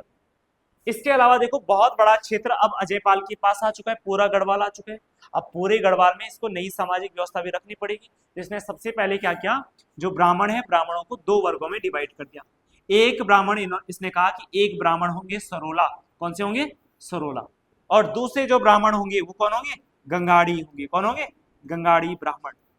एक हो गया सरोला और गंगाड़ी। यानी ब्राह्मणों को भी 2 कैटेगरी में, जो जिनको उच्च अधिकार प्राप्त होंगे वो कौन से ब्राह्मण होंगे, सरोला, जिनके पास ज्यादा अधिकार होगा। जिनके पास पूजा पाठ का अधिकार होगा, जिनके पास क्या होगा, भात बनाने का अधिकार होगा। ठीक है, हाँ, बात बात कौन बनाते हैं, पंडित जी बनाते हैं ना, है ना। तो जिनके पास भात बनाने का अधिकार होगा वो उच्च ब्राह्मण। सिंपल सी बात है कि जो रसोई का काम करेंगे वो वाले कौन से, क्योंकि रसोई वही, ऐसा मत सोचो ना आजकल तो रसोई में नौकर काम करते हैं। रसोई में काम करना मतलब ये बहुत बड़ी बात हुआ करती थी पहले के टाइम पे, आज के टाइम में तो नॉर्मल हो गया, है ना। जो रसोई में जाएगा कोई दूसरा आदमी, अब आपने देखा गांव में आज जैसे भात बढ़ता है ना, पंडित जी जब भात बांटते हैं तो क्या होता है, हाँ कोई आस पास नहीं, "ए, छूना मत, इधर इधर आना भी मत", है ना। जो बड़े बड़े वो नहीं होते, बड़े बड़े जो बर्तन होते हैं, है ना। एक बार पंडित जी ने एंट्री मार दी, अब पंडित जी कुछ नहीं करता है, करते कुछ, ठीक है। चावल रख के भी और लोगों ने देना है, उसमें पानी रख के भी और लोगों ने देना है, ठीक है। बस पंडित जी ने कुछ नहीं करना, आग जला के भी और उन्हें देना ही, पंडित जी ने कुछ नहीं करना, वो ऐसे करना लास्ट में ना, बड़े बड़ा सा वो होता है ना क्या, करछी, उससे बस बाद में ऐसे करना, बस नीचे ना लग गया। और एक बार पंडित जी ने उस घर में एंट्री कर दी, यानी उस रसोई में एंट्री कर दी, उसके बाद कोई एंट्री नहीं कर सकते। और तो छोड़ो, जब लाइन पे लगेंगे, हाँ, जूते चप्पल नहीं होने चाहिए किसी के पाँव में, है ना। तो हम तो क्या करते थे, पीछे मिट्टी होती थी उसी में बैठ जाते थे फिर, है ना, ऐसे होता था, ठीक है। तो फिर उसके बाद, और बेचारा एक ही पंडित होता था ना, उसी का वहां पसीना टपक रहा है, इतनी धूप में भयंकर, है ना। और क्या खाना था उस टाइम, कौन इतना ध्यान देता था, पसीना आ रहा है। कई बार पहली बार में नमक नहीं हो रहा होता था, दूसरी बार आते और नमक, अच्छा खासा नमक हो जाता था दाल में, और पसीना टपक के ना। चलो अगला देखो, नेक्स्ट उसके बाद आ जाते हैं। और वर्तमान चमोली जिले के किस गांव में वर्ष 1956 में महापाषाणीय समाधान खोजे गए, तो कहां पे खोजेंगे, मलारी में। देखो चमोली में एक गांव पड़ता है, उस गांव का नाम है मलारी गांव। कौन सा गांव है, मलारी गांव, ठीक है। और मलारी गांव किन दो नदियों के संगम पे है, मलारी गांव है, जाना है, ये कौन सा संगम है, अच्छा चलो ठीक है, ठीक है। मलारी गांव है, एक के साथ एक फ्री, चलो ठीक है, ठीक। बाकी नहीं जाएगा कोई, हाँ, उनकी समझ सकते हैं हम उनकी समस्याएं, हाँ, ठीक है।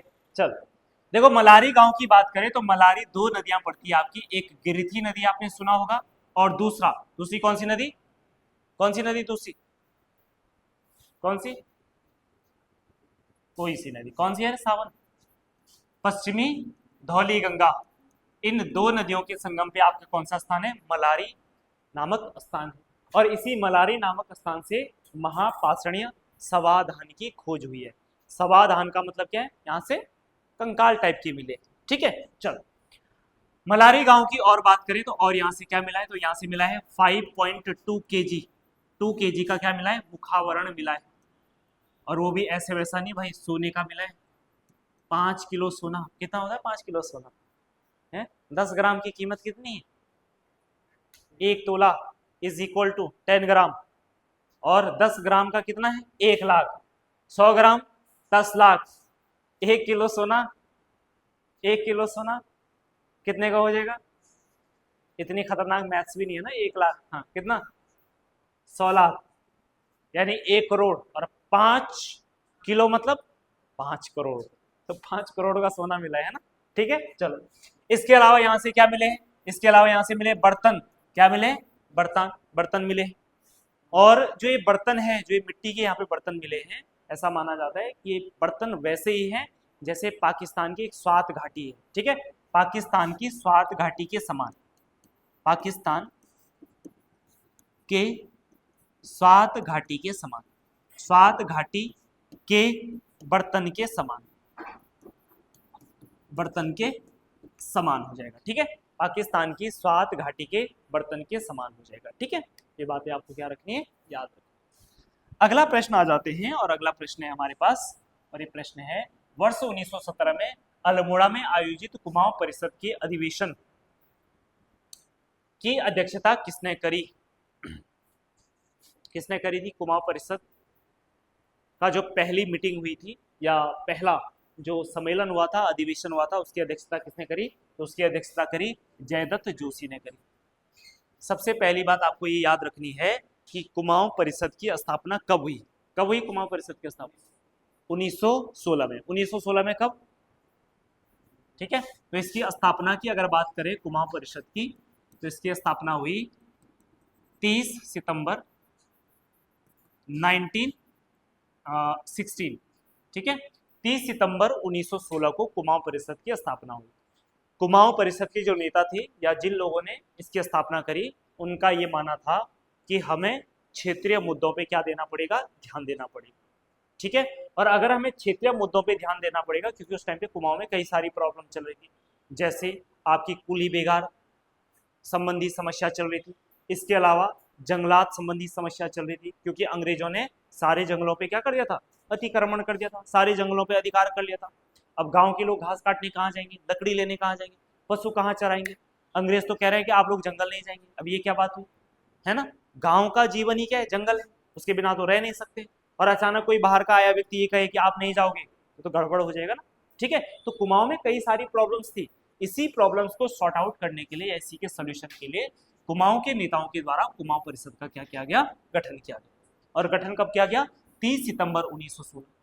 अब इस कुमाऊं परिषद की जो पहला अधिवेशन होता है, ये होता है कब, सितंबर 1917। कब होता है, 1917। और इसकी अध्यक्षता किसने करी, जयदत्त जोशी के द्वारा की गई। किसके द्वारा की गई, जयदत्त जोशी के द्वारा की गई। और ध्यान रखना, इस कुमाऊं परिषद के जो संस्थापक सदस्य थे कौन कौन थे, जैसे हरगोविंद पंत, ठीक है, उसके अलावा बद्रीदत्त पांडे, बीडी पांडे, उसके अलावा गोविंद बल्लभ पंत, जीबी पंत, ठीक है, हरगोविंद पंत, बद्रीदत्त पांडे, और उसके अलावा गोविंद बल्लभ पंत।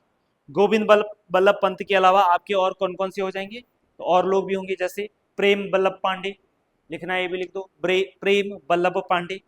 उसके अलावा इंद्रलाल, उसके अलावा मोहन सिंह, ठीक है, और उसके अलावा आपके कौन है, चंद्रलाल, ठीक है, लक्ष्मी दत्त।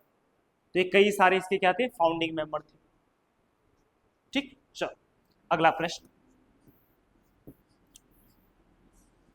महाराजा हर्ष के दरबार में आने वाले चीनी यात्री ने निम्नलिखित में से किस मेले या पर्व को मोक्ष पर्व कहा, किसे कहा था, कुंभ मेले को कहा था। किसको कहा था, कुंभ मेला को कहा। चीनी यात्री अगर आपको पता हो, वेन शांग एक चीनी यात्री था, है ना। और 1999 कितने में, 634 ईस्वी में इसने एक किताब लिखी, और उस किताब का नाम था सी यू की। उस किताब का नाम क्या था, सी यू की। और इस किताब को लिखने से पहले ये हमारे उत्तराखंड में विजिट कर चुका था, ठीक है। तो जब उत्तराखंड में विजिट किया, तो ऑब्वियसली बात है उस टाइम पे नाम भी अलग रहे होंगे। हरिद्वार का नाम हरिद्वार नहीं था, कुछ और था उस टाइम पे, ठीक है। अलग अलग टाइम पे अलग अलग नाम हुआ करता था, ठीक। तो जब ये यहाँ आया, तो इसने क्या कहा, तो इसने ये कहा कि यहाँ पे कौन सा राज्य है, एक गोविशाण राज्य है, ठीक है। कौन सा राज्य है, गोविशाण राज्य है। इसके अलावा एक मदावर राज्य है, ठीक है। इसके अलावा इसने कहा कि इस क्षेत्र में एक शक्तिशाली राज्य था, और उस शक्तिशाली राज्य का नाम क्या था, ब्रह्मपुर। इस टाइम का सबसे शक्तिशाली राज्य कौन सा था, ब्रह्मपुर। और इसी ब्रह्मपुर के उत्तर में एक और राज्य हुआ करता था, इसी के उत्तर में एक और राज्य हुआ करता था, ये उत्तर काशी वाले एरिया में। और उस राज्य का नाम था सुवर्ण गोत्र। क्या था उसका नाम, सुवर्ण गोत्र था।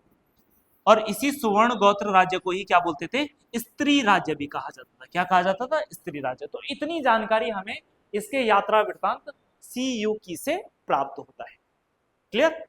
और इसी किताब में इसने क्या कहा, कुंभ मेला, ठीक है। और कुंभ मेला को क्या कहा इसने, मोक्ष पर्व, हिंदुओं का मोक्ष पर्व है, ठीक। चलो हटा दो इसको। अगला प्रश्न, ऐतिहासिक पंडित जवाहरलाल नेहरू के जन्मदिन पर शुरू होने वाला ऐतिहासिक मेला, जिसमें उत्तरांचल से जुड़ी विभिन्न संस्कृतियों का प्रदर्शन होता है, कौन सा है वो, तो कौन सा मेला है, गोचर मेला। अब प्रश्न तो आसान है, लेकिन इससे जुड़ी जो और चीजें हैं वो बड़ी इंपॉर्टेंट है, ठीक है। चलो सबसे पहली बात कि गोचर मेले की शुरुआत कब होती है, तो गोचर मेले की शुरुआत होती है 1943 में। 1943 में गोचर मेले की शुरुआत करने वाला जो व्यक्ति था, उनका नाम था क्या, उस टाइम पे गढ़वाल का जो डिप्टी कमिश्नर हुआ करता था, उसका नाम क्या था, बर्नेडी। तो गढ़वाल का जो डिप्टी कमिश्नर था, कौन, डिप्टी कमिश्नर, ठीक है, उसका नाम क्या था, बर्नेडी। इस बर्नेडी के द्वारा इस मेले की शुरुआत की गई। अच्छा, मेले की शुरुआत क्यों की गई थी, क्योंकि इससे पहले क्या होता था कि जो भोटिया लोग होते थे ना, भोटिया लोग कहाँ पे रहते हैं, आपका जो महान हिमालय वाला क्षेत्र, जोशीमठ के ऊपर वाला जो क्षेत्र है, तो भोटिया लोग वहां रहते थे। तो पहले भोटिया लोगों का जो व्यापार होता था ना, मैक्सिमम होता था तिब्बत वाले एरिया में, तिब्बती लोगों के साथ होता था, यानी उधर चाइना की तरफ मैक्सिमम क्या होता था, व्यापार होता था। अब बाद में इन लोगों ने सोचा कि ये काम करते ना, क्योंकि देखो बाद में क्या हो जाता ना, ऊपर ब्लॉक हो जाता है, जैसे शीत ऋतु आ जाएगी तो ऊपर वाला क्षेत्र ब्लॉक हो जाएगा, तो तिब्बत जाना पॉसिबल नहीं है। तो यानी कि व्यापार केवल कितना हो रहा है, 6 महीने हो रहा है। ठीक है। अब नीति माणा के जो लोग थे, कई समाज सुधारक थे, उन लोगों ने सोचा कि एक काम करते हैं ना यार, नीचे की तरफ भी व्यापार कर लेते हैं, क्योंकि नीचे की तरफ व्यापार हमेशा हो सकता है, साल भर हो सकता है, हम तो केवल तिब्बत वालों के साथ कर रहे हैं, तो तिब्बत वालों के साथ केवल 6 महीने होगा, 6 महीने क्या करेंगे फिर।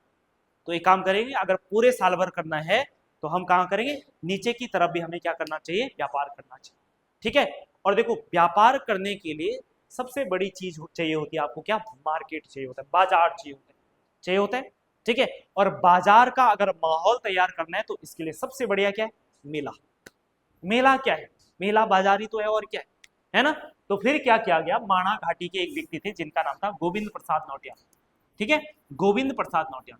तो इन गोविंद प्रसाद नौटियाल ने इसके लिए खूब सारे क्या किए, प्रयास किए। फाइनली इसके प्रयास के बाद बर्नेडी ने क्या कर दिया, गोचर मेले की क्या कर दी, शुरुआत कर दी। ठीक है।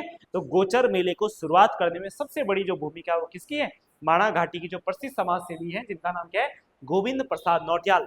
इन्हीं की रिक्वेस्ट पे बर्नेडी ने क्या किया, गोचर मेले की क्या करी, शुरुआत करी। बाद में देखो परंपरा ही बन गई, ये गोचर मेला जो होगा वो पंडित जवाहरलाल नेहरू के जन्म दिवस पे होगा। और कब होता है उनका जन्म, 14 नवंबर। तो 14 नवंबर के शुरू होता है और लगभग ये 20 नवंबर तक चलता है हर साल। ठीक है, 14 नवंबर से लेकर के 20 नवंबर के बीच में।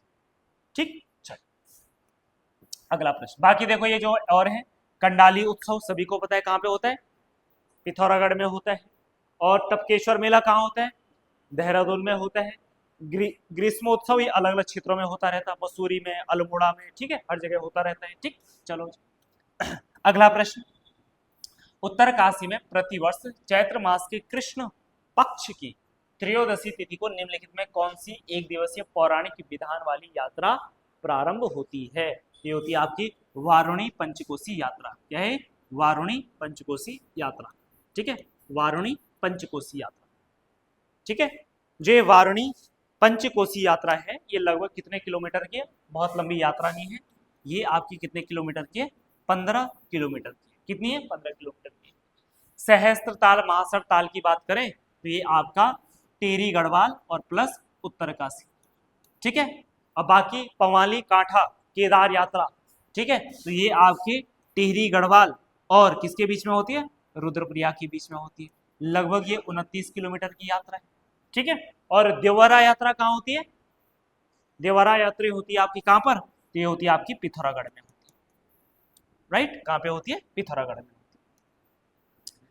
अगले प्रश्न की बात करेंगे तो अगला प्रश्न है, अगस्त सितंबर महीने में होने वाली पैदल पवाली काठा केदार यात्रा किन दो जिलों के मध्य होती है। तो अभी बताया किसके मध्य होती है, टिहरी और रुद्रप्रयाग के मध्य होती है। नेक्स्ट प्रश्न है, मेघा आ किस भाषा की फिल्म है। तो मेघा आ किस भाषा की फिल्म है, तो ध्यान रखना मेघा आ जो है ये कुमाऊनी भाषा की क्या है, कुमाऊनी भाषा की प्रथम फिल्म है। प्रथम फिल्म कुमाऊनी भाषा की क्या है, ये प्रथम फिल्म है। और इसके जो निर्देशक थे, इसके जो निर्देशक थे उनका नाम क्या था, तो उनका नाम था काका शर्मा। उनका नाम क्या था, काका शर्मा। ठीक है। और निर्माता कौन थे, निर्माता थे जीवन सिंह बिष्ट। उनका नाम क्या था, जीवन सिंह बिष्ट। राइट, चलिए वहीं अगर गढ़वाली बोली की पहली फिल्म बात करें, गढ़वाली बोली की जो प्रथम फिल्म थी उसका नाम क्या था, उसका नाम था जगवाल। उसका नाम क्या था, जगवाल। और जगवाल कब रिलीज हुई, जगवाल फिल्म, हाँ कब हुई, 1983 में। कब हुई, 1983 में। और कुमाऊनी ये वाली फिल्म कब रिलीज हुई, 1987 में। ये याद रखना, ठीक है, सन भी याद रखना क्योंकि पहली फिल्म। वहीं अगर जगवाल फिल्म की बात करें तो इसके जो क्या बोलते हैं आपका निर्देशक या जो इसके निर्माता थे या एक्टर थे, उनका नाम था पारेश्वर गौड़। उनका नाम क्या था? पारेश्वर गौड़। ठीक। और नायिका कौन थी? नायिका थी कुसुम बिष्ट। नायिका कौन थी? कुसुम बिष्ट। ठीक। तो ये बातें आपको थोड़ा फिल्म के बारे में, उत्तराखंड की सिनेमा के बारे में याद रखना है। ठीक है। नेक्स्ट प्रश्न की बात करें तो अगला प्रश्न है, सावन दरवाजा क्लोज बंद कर दो।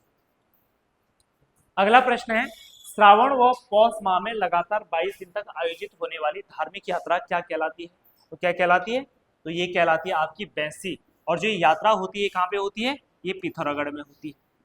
पिथौरागढ़ में क्या होता है कि वहां पे लोग 22 दिन तक, गांव के कुछ जो लोग हैं, सभी नहीं, कुछ जो लोग हैं वो 22 दिन तक मंदिर प्रांगण में ही रहते हैं। और इस दौरान इनको बिल्कुल सात्विक जीवन जीना होता है। सात्विक जीवन जानते हैं क्या होता है? सात्विक जीवन, सादा भोजन। सादा भोजन का मतलब है मांस हो तो बहुत दूर की बात हो गई है ना, प्याज लहसुन भी नहीं खाएंगे उसमें। ठीक है। और खाना सिर्फ एक टाइम खाया जाएगा, सिर्फ शाम। ठीक है। बाकी हर दिन स्नान करना है, पूजा पाठ करनी है। ठीक है। खाना सिर्फ रात को होगा जब भोग लग जाएगा उसके बाद। तो ये होता है आपका कहाँ पे?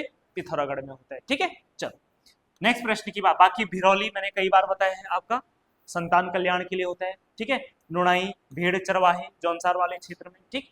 अगला प्रश्न, कुमाऊं क्षेत्र में अश्विन मास की संक्रांति को मनाया जाने वाला पशुओं का त्योहार।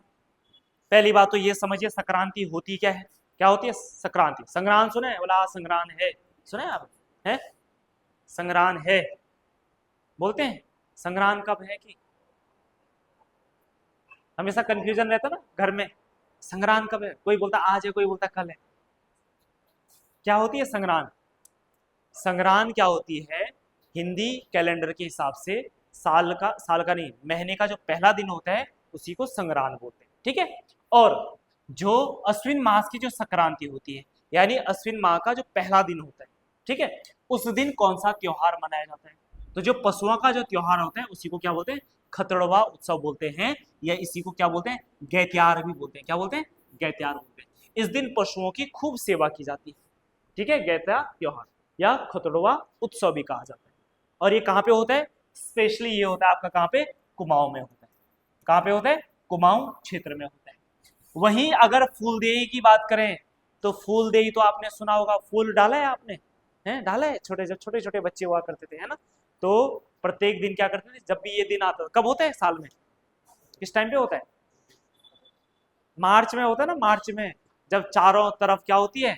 बहार छाई रहती है, चारों तरफ फूल खिले होते हैं, जो हमारा एनवायरमेंट है वो अलग ही मतलब उसमें रहता है ना उस टाइम पे। उस टाइम नींद भी बहुत प्यारी आती है, चारों तरफ आसमान एकदम साफ, पोल्यूशन जीरो, है ना, और एकदम बढ़िया धूप, हल्का हल्का ठंडा, है ना। ठीक है। बहुत गर्म तो रहता ही नहीं, हल्का हल्का ना उस टाइम पे। ठीक है। तो यानी कि ऋतु परिवर्तन का क्या होता है? सूचक होता है। ठीक। तो फूलदेई त्योहार, तो फूलदेई त्योहार शुरू होता है आपका किस दिन? चैत संक्रांति से। किस दिन? चैत संक्रांति से आपका क्या होता है? स्टार्ट हो जाता है।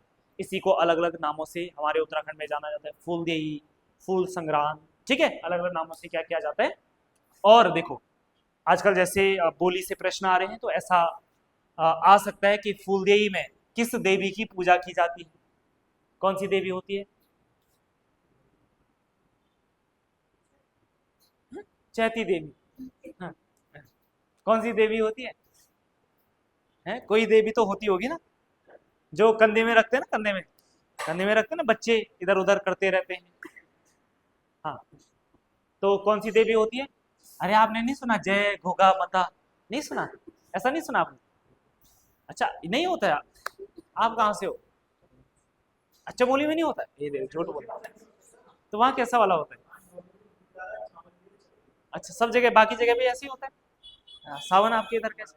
अच्छा इनके यहाँ होता है। आप कहाँ हैं? पौड़ी होता है? अच्छा फूल यही नहीं पता? अच्छा हाँ, जैसे होता है ना, जैसे डोलियां होती है ना, डोली। हाँ तो बच्चे ना एक प्रतीकात्मक रूप से एक काठ का बना हुआ होता है। ठीक है। काठ मतलब कास्ट, लकड़ी से बना होता है, एक डोली टाइप की होती है। तो क्या बोलते हैं उस देवी को? क्या बोलते हैं जिसकी पूजा होती है? क्या आप हैं? नहीं पता? किसी को नहीं पता? अरे उसको बोलते घोगा माता। क्या बोलते हैं? घोगा देवी। घोगा, गोगा नहीं, घोगा। घोगा देवी बोलते हैं, हाँ घोगा माता। तो आजकल पेपर में प्रश्न आ सकते हैं कि फूलदेई के समय किस देवी की बच्चे पूजा करते हैं ना, घोगा देवी। घोगा लिखा तो है घोगा, घेंगा मत लिख देना आप, हाँ हाँ या घोंगा मत कर देना, वो अलग चीज होती है, घोगा देवी, ठीक है। हाँ। अगर आपने नहीं पता तो एक बहुत प्यारा गाना है, मुझे अभी ध्यान नहीं आ रहा है, उस गीत में कुछ इस तरीके की थीम है कि लड़का दिल्ली में जॉब करता है, ये गाना पांडवास का है ना, पांडवास, हाँ हे जी सारी उमा फूल करके ऐसा कोई गाना, उस गाने को देखो तब आपको समझ में आ जाएगा कि हाँ क्या होता है, ठीक है। हाँ उस गाने में, चलो तो उससे पूरा पता चल जाएगा आपको, ठीक। चलो जी, अब इसके बाद आगे बढ़ेंगे तो अगला प्रश्न है, नंदा राजात यात्रा 2014 किस अवधि में हुई? ये चल रहा है ना, हाँ, ठीक है, किस अवधि में हुई जरा बताओ, है किस अवधि में हुई?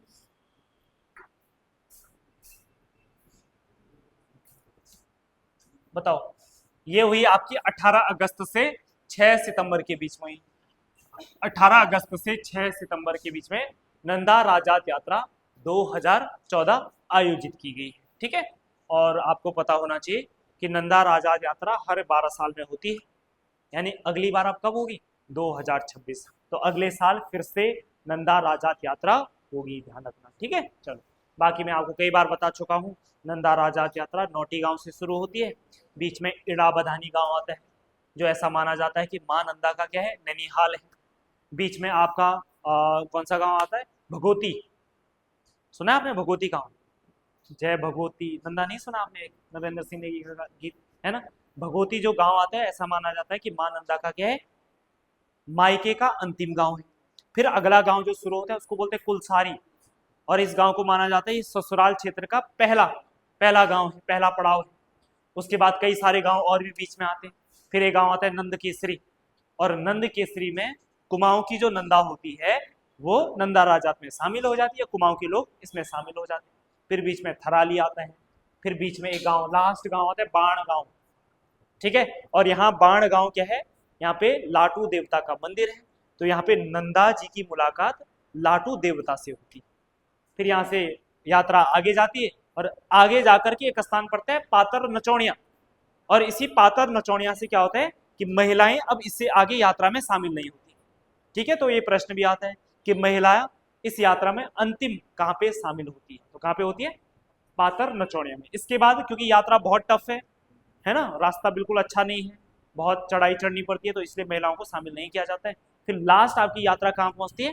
होमकुंड पहुंचती है। कहाँ? हेमकुंड नहीं है, हेमकुंड मत करना, होमकुंड अलग है, हेमकुंड अलग है। तो होमकुंड आपकी यात्रा पहुंच जाती है। होमकुंड में, ठीक है, मां नंदा की पूजा होती है, और जो साथ में जो चौसंगिया खाड़ होता है उसको छोड़ा जाता है। लोगों ने जब भेंट दे रखी होती है तो उस भेंट को वहीं रख लेते हैं, और दूसरे रास्ते से यात्रा क्या आ जाती है आपकी, वापस आ जाती है, ठीक है। तो ये नंदा राजात यात्रा है। नेक्स्ट उसके बाद आगे बढ़ेंगे, और अगला प्रश्न है, मोलाराम बी प्रलब्ध नायिका नामक चित्र किसका है? हाँ मोलाराम का है, किसका है? मोलाराम। देखो मोलाराम ने, क्योंकि मोलाराम क्या था, गढ़वाल शैली का एक बहुत क्या था, महान चित्रकार था, बहुत प्रसिद्ध चित्रकार था। कौन? मोलाराम। मोलाराम ने कई चित्र बनाए हैं, जैसे इसने एक चित्र बनाया है, और ये चित्र इसने अपने प्रारंभिक काल में बनाया था, कब? जब ये छोटा था, ठीक है। प्रारंभिक काल में जो इसने चित्र बनाया, उस चित्र का नाम क्या था? तो उस चित्र का नाम था मोर प्रिया। उसका नाम क्या था? मोर प्रिया। उसके बाद जब बड़ा हुआ, यानी ठीक ठाक अवस्था का हुआ, प्रौढ़ काल, तो प्रौढ़ काल का बनाया हुआ इसका जो चित्र है, उस चित्र का नाम क्या है? मयंक मुखी। उस चित्र का नाम क्या है? मयंक मुखी। उसके अलावा इसका एक रूप चित्र भी है। रूप चित्र का मतलब क्या? रूप चित्र का मतलब क्या? अरे रूप चित्र का मतलब क्या होगा? रूप चित्र, ठीक, रूप चित्र मतलब किसी का रूप, यानी किसी का चेहरा, ये तो होगा, ठीक है। तो इसने एक रूप चित्र बनाया, उस रूप चित्र का नाम है दंपति। दंपति का मतलब क्या होता है? क्या होता है दंपति का मतलब? पति पत्नी होता है ना, हाँ, तो यानी कि कोई पति पत्नी होंगे, ठीक है। कौन है यहाँ पे पति पत्नी? प्रद्युमन शाह। प्रद्युमन शाह और उसकी रानी का क्या है? एंड उसकी रानी का क्या है? चित्र है। ठीक है, तो ये इसका रूप चित्र है। इसके अलावा इसके कई सारे श्रृंगार चित्र भी। कैसे? श्रृंगार चित्र। ठीक है, इसी श्रृंगार चित्र में आपका जैसे वाशक सटिया नायिका हो जाएगा, वाशक सटिया नायिका हो जाएगा। ठीक है, जैसे एक चित्र इसका है मस्तानी। ठीक है, एक चित्र इसका क्या है, जैसे हिंडोला। एक चित्र कौन सा है? हिंडोला। तो ये इसके क्या है, कुछ प्रमुख चित्र है। तो देखो मोलाराम के तो सारे चित्र आपको याद रखना। ठीक है, मोलाराम बड़ा इंपॉर्टेंट आदमी। नेक्स्ट, उसके बाद आगे बढ़ेंगे तो अगला प्रश्न है, उत्तराखंड राज्य का निम्नलिखित में से कौन सा जिला 1636 मीटर की ऊंचाई पर कटोरे की आकृति वाली सौर घाटी में बसा है? तो सौर घाटी को ही क्या बोलते हैं? पिथौरागढ़ बोलते हैं। ठीक है, पिथौरागढ़ जिस घाटी में स्थित है वही क्या आपकी सौर घाटी है। इसके अलावा देखो, अगर घाटी से प्रश्न बने तो चाहे आपका एक अगर सीरा घाटी आ जाए तो सीरा घाटी भी कहाँ है? पिथौरागढ़ में।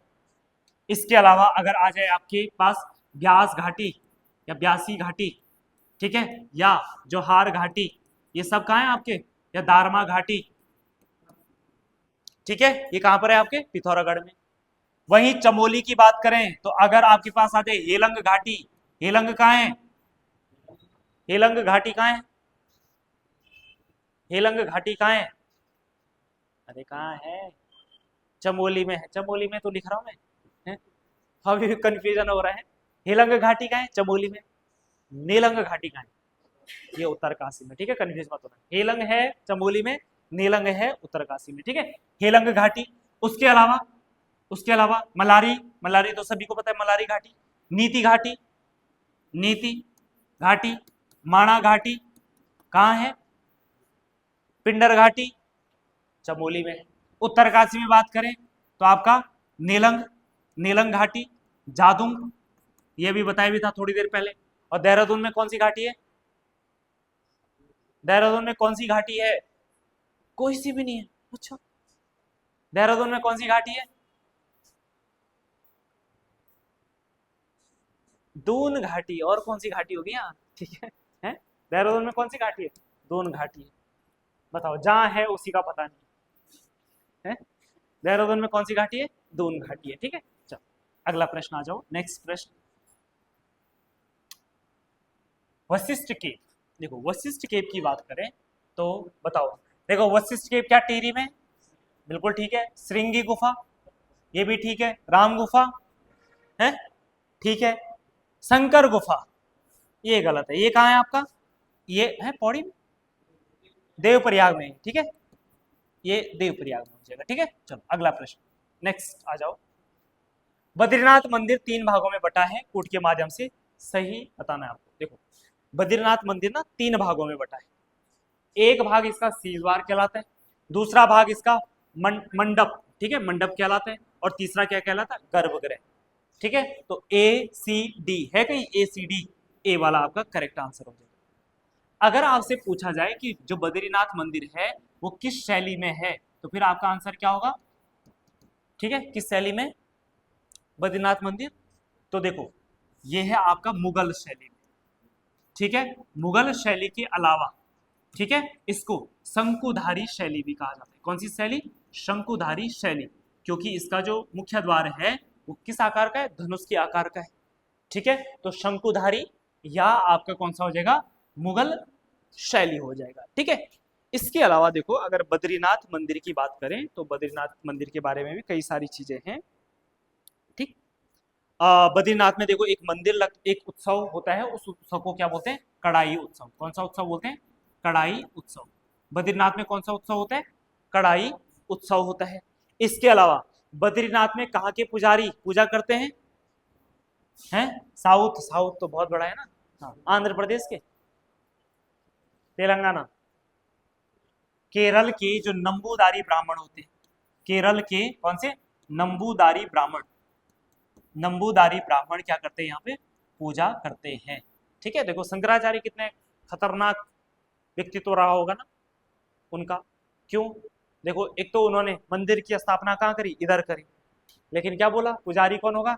साउथ के होंगे। ठीक है, देखो क्यों ऐसा?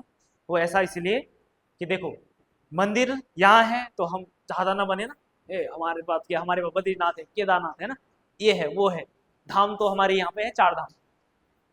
ठीक है, अगर जिस दिन हमने ऐसा बोला, वो भी तो बोल सकते हैं भाई पुजारी तो हमारे यहाँ के हैं मेन, है ना। तो ये एक समन्वय बना रहे, उत्तर भारत और दक्षिण भारत में एक प्रॉपर समन्वय बना रहे, इसीलिए इन्होंने क्या कर दिया, पुजारी वहां से और मंदिर कहाँ हो गया, यहाँ हो गया। ठीक है, मंदिर तो यही बनना था क्योंकि ऋग्वेद में देवभूमि इसी को बोलते हैं।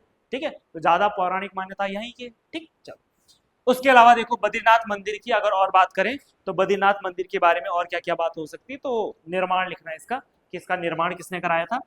निर्माण वैसे किसने कराया है एग्जैक्ट नहीं मिलता, लेकिन ऐसा माना जाता है कि जब ललित शूरदेव जो कि एक कत्यूरी शासक था, कार्तिकेयपुर वाला शासक था या कत्यूरी शासक था, उसके समय बद्रीनाथ मंदिर का क्या हुआ है, निर्माण हुआ है। और वहीं अगर बात करें बद्रीनाथ मंदिर के लिए जिसने भूमि दान की थी उसका नाम क्या था, उसका नाम था पद्मदेव। उसका नाम क्या था, पद्मदेव था। ठीक है, उसका नाम क्या था, पद्मदेव था।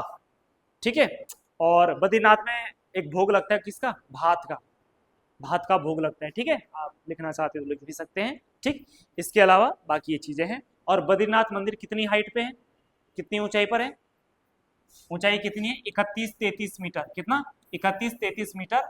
और इसके आसपास कौन से पर्वत है, नर एवं नारायण पर्वत। ठीक है, नर अर्जुन को बोला जाता है, नारायण भगवान किसको, विष्णु भगवान को, है ना, या श्री कृष्ण हो जाएगा। अगला प्रश्न, शक्ति समाचार पत्र का प्रकाशन कब हुआ, तो शक्ति समाचार पत्र का प्रकाशन 15 अक्टूबर 1918 में हुआ। और किसके द्वारा किया गया, बद्रीदत्त पांडे के द्वारा। किसके द्वारा किया गया, बद्रीदत्त पांडे के द्वारा इसकी शुरुआत की गई थी। अगला प्रश्न, the Himalayan district of the north west province India पुस्तक के लेखक कौन थे, तो कौन थे, एटकिंसन। एटकिंसन ने एक और किताब लिखी है, उस किताब का नाम क्या है, हिमालयन डिस्ट्रिक्ट गजेटियर्स। ठीक है, हिमालयन डिस्ट्रिक्ट गजेटियर्स हो जाएगा। ठीक, शेरमन ओकले के द्वारा कौन सी किताब लिखी गई, होली हिमालय हो जाएगा। ठीक है, वहीं अगर हम H.G. वॉल्टन की बात करें तो H.G. वॉल्टन ने कौन कौन सी किताब लिखी, एक लिखी इन्होंने गढ़वाल गजेटियर्स। ठीक है, इसके अलावा British Garhwal gazetteers.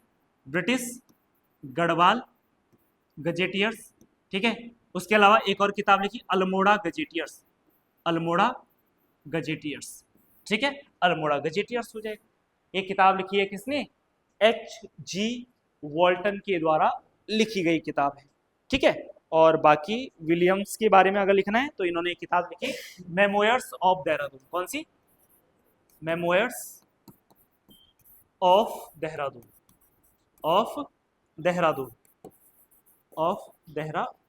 Memoirs of Dehradun. ठीक है, तो ये बातें आपको याद रखनी। अगला प्रश्न आ जाओ, नेक्स्ट है, गणेश गंगा, कियोगार तथा गिरथी आदि नदियां निम्न किसकी सहायक नदी है, ये पश्चिमी धौली गंगा की सहायक नदी है। अगला प्रश्न आ जाओ, उत्तराखंड में दूधातोली से निकलने वाली वह कौन सी नदी है जिसे स्कंद पुराण में रथवाहिनी कहा गया या राठवाहिनी कहा गया, तो कौन है, किसको कहा गया, ये पश्चिमी धौली गंगा को कहा गया है। किसको कहा, अच्छा सॉरी, पश्चिमी रामगंगा को कहा गया है। किसे कहा गया है, पश्चिमी रामगंगा को कहा गया है। अगला प्रश्न, उत्तरांचल में जड़ी बूटियों को की प्राप्त होने वाली कितनी प्रजातियां हैं, तो ये आपकी 500 प्रजातियां। ठीक है, कितनी प्रजातियां, 500 प्रजातियां। उत्तराखंड के किस जिले का वन क्षेत्रफल सर्वाधिक है, ये प्रश्न थोड़ा इंपॉर्टेंट है, तो किसका है सबसे ज्यादा, पौड़ी गढ़वाल। देखो पहले नंबर पे आपका पौड़ी गढ़वाल है सबसे ज्यादा वन क्षेत्रफल, दूसरे नंबर पे उत्तरकाशी है, तीसरे नंबर पे नैनीताल है, और चौथे नंबर पे आपका चमोली हो जाएगा। ठीक है, ये सर्वाधिक में। और सबसे कम में अगर बात करें तो सबसे कम वन क्षेत्रफल आपका उधम सिंह नगर में। उधम सिंह नगर के बाद आपका कहां पर है, हरिद्वार में है। ठीक है, हरिद्वार के बाद आपका कौन सा है, तो आपका रुद्रप्रयाग है, और रुद्रप्रयाग के बाद कौन सा है, चंपावत।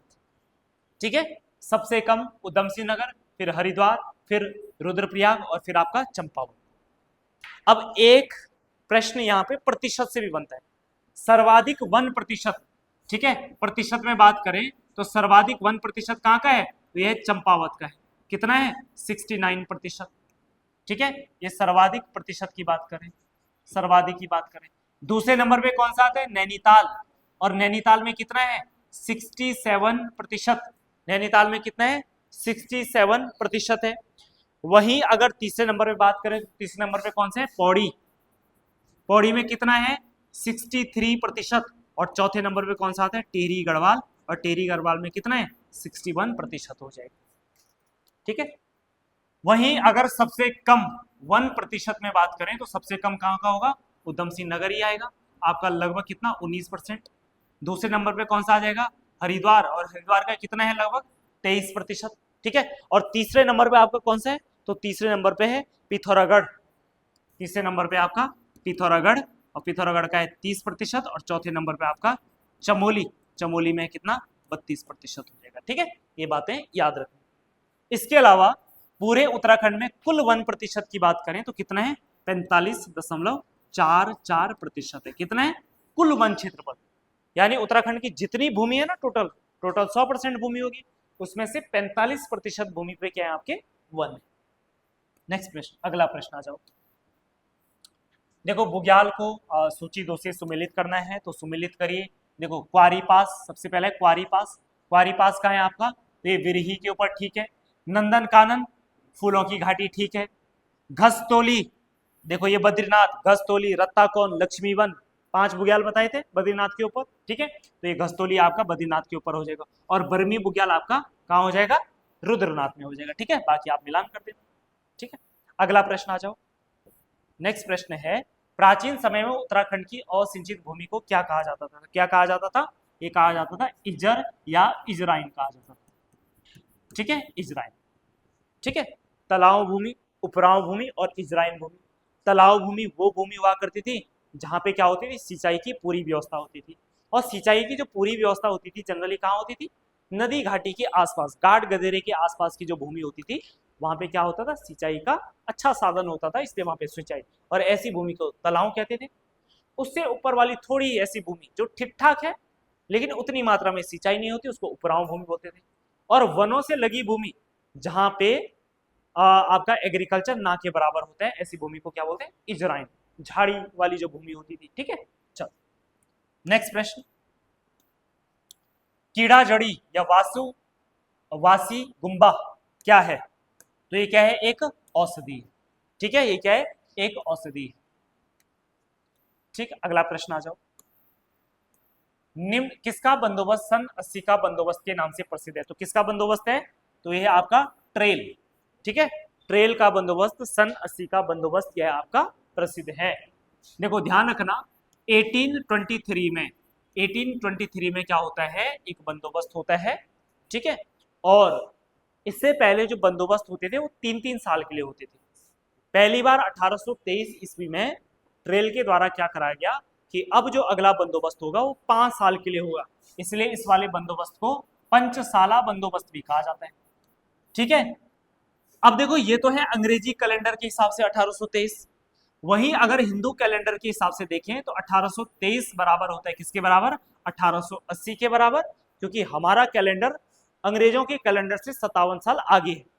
तो 57 जोड़ेंगे कितना हो रहा है, यानी 1823 में साल कौन सा चल रहा था, हमारा वाला 80 चल रहा था, तो इसीलिए इस वाले बंदोबस्त को क्या बोलते हैं, 80 साला बंदोबस्त भी कहा जाता है।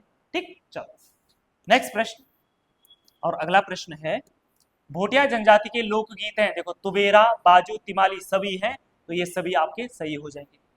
58वां प्रश्न, गढ़वाल क्षेत्र का तलवार ढाल के साथ किया जाने वाला जो युद्ध है कौन सा है, इसको बोलते हैं सरवो नृत्य। तो सरवो नृत्य जो है ये युद्ध शैली का नृत्य है। इसके अलावा हमारे राज्य में युद्ध शैली के जो नृत्य है वो नृत्य आपका कौन सा है, छोलिया। जो छोलिया नृत्य है कहाँ पे होता है, कुमाऊं में होता है।